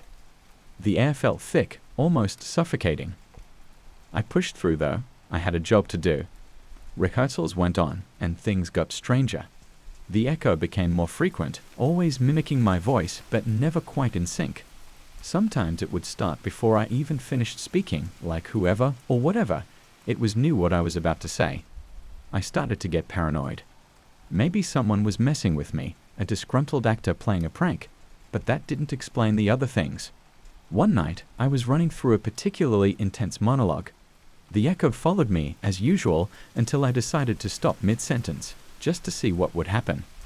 And there it was, a voice, clear as day, finishing my line. It wasn't an echo. It couldn't have been. My heart pounded in my chest, and I froze. "Who's there?" I shouted, trying to keep the tremor out of my voice. The only response was silence, thick and oppressive. I scrambled to pack up my things, telling myself I was done for the night, done for good if I had to be. But as I hurried to leave, the stage lights flickered. In the dim glow, I thought I saw a shadow move. No, not just move. It shifted, like it was watching me. After that, I couldn't stop thinking about the playhouse, even when I wasn't there. Something about it haunted me. Every time I closed my eyes, I saw that shadow, heard that voice. I tried to talk to the theater's manager about it, but he just shrugged it off, said the place had always been quirky. Some actors had mentioned strange things before, but they always brushed it off as nerves, but I wasn't so sure anymore. I started digging around, asking questions about the theater's history. I learned it had been around for decades, used for all sorts of performances over the years. There had been some accidents too. Back in the 60s, an actor had died during a performance. A freak accident with a falling set piece. It didn't take long for people to start talking about ghosts, though most of them treated it like a joke. The kind of stories you tell around a campfire, you know? Except this didn't feel like a joke anymore. I couldn't stay away though. Something kept pulling me back, like an invisible thread tying me to that stage. I tried to rationalize it. Maybe it was just stress, or maybe my mind was playing tricks on me. But deep down, I knew it was something more. A few nights later, I was alone again. I don't know why I kept doing it, why I kept pushing myself to rehearse there. Maybe I wanted answers. Maybe I was just stubborn. Whatever the reason, I found myself on that stage once more, the heavy silence pressing down on me. This time, the echo didn't wait. As soon as I spoke, it answered, louder than before. It wasn't just mimicking me anymore. It was taunting me, throwing my own words back at me with a cruel twist. My voice, but not my voice. Too distorted, too hollow. I tried to leave, but the door wouldn't budge. Panic set in. My breath came in shallow gasps, my heart hammering in my chest. The lights flickered again, and I saw it, a figure at the back of the stage. A man, dressed in old-fashioned clothes, his eyes fixed on me. He didn't move, didn't speak. He just stared, and I knew, without a doubt, that he was the one I'd been hearing all along. I backed away, desperate to get out, but the stage seemed to stretch out in front of me, the exit farther away than it had ever been. The echo was everywhere now, surrounding me, mocking me. My own voice, warped and twisted, filled the air until I couldn't tell where it was coming from anymore. Then, just as suddenly as it had started, the sound stopped. The figure was gone, and the door swung open easily under my hand. I bolted out of there, not bothering to lock up behind me. I didn't care. I just wanted to be as far away from that place as possible. But it didn't end there. Even now, sitting in the safety of my own home, I can still hear it. The echo, faint but unmistakable. It follows me wherever I go. I hear it in the quiet moments when the world falls silent. My own voice repeating my words back to me, a second too late. I tried everything, moved apartments, even left town for a while. But it doesn't matter. It's with me now, like a shadow I can't shake. Sometimes, in the dead of night, I hear it whispering things I haven't said. Words I don't recognize, promises, threats. And the worst part, I think it's getting closer. I haven't been back to the playhouse since that night. I've thought about it, but every time I do, that echo seems to grow louder, more insistent. I don't know what it wants, but I know one thing for sure. It's not done with me yet. Maybe it never will be. And if I'm honest with myself, I'm not sure I want to find out what happens when it finally catches up to me.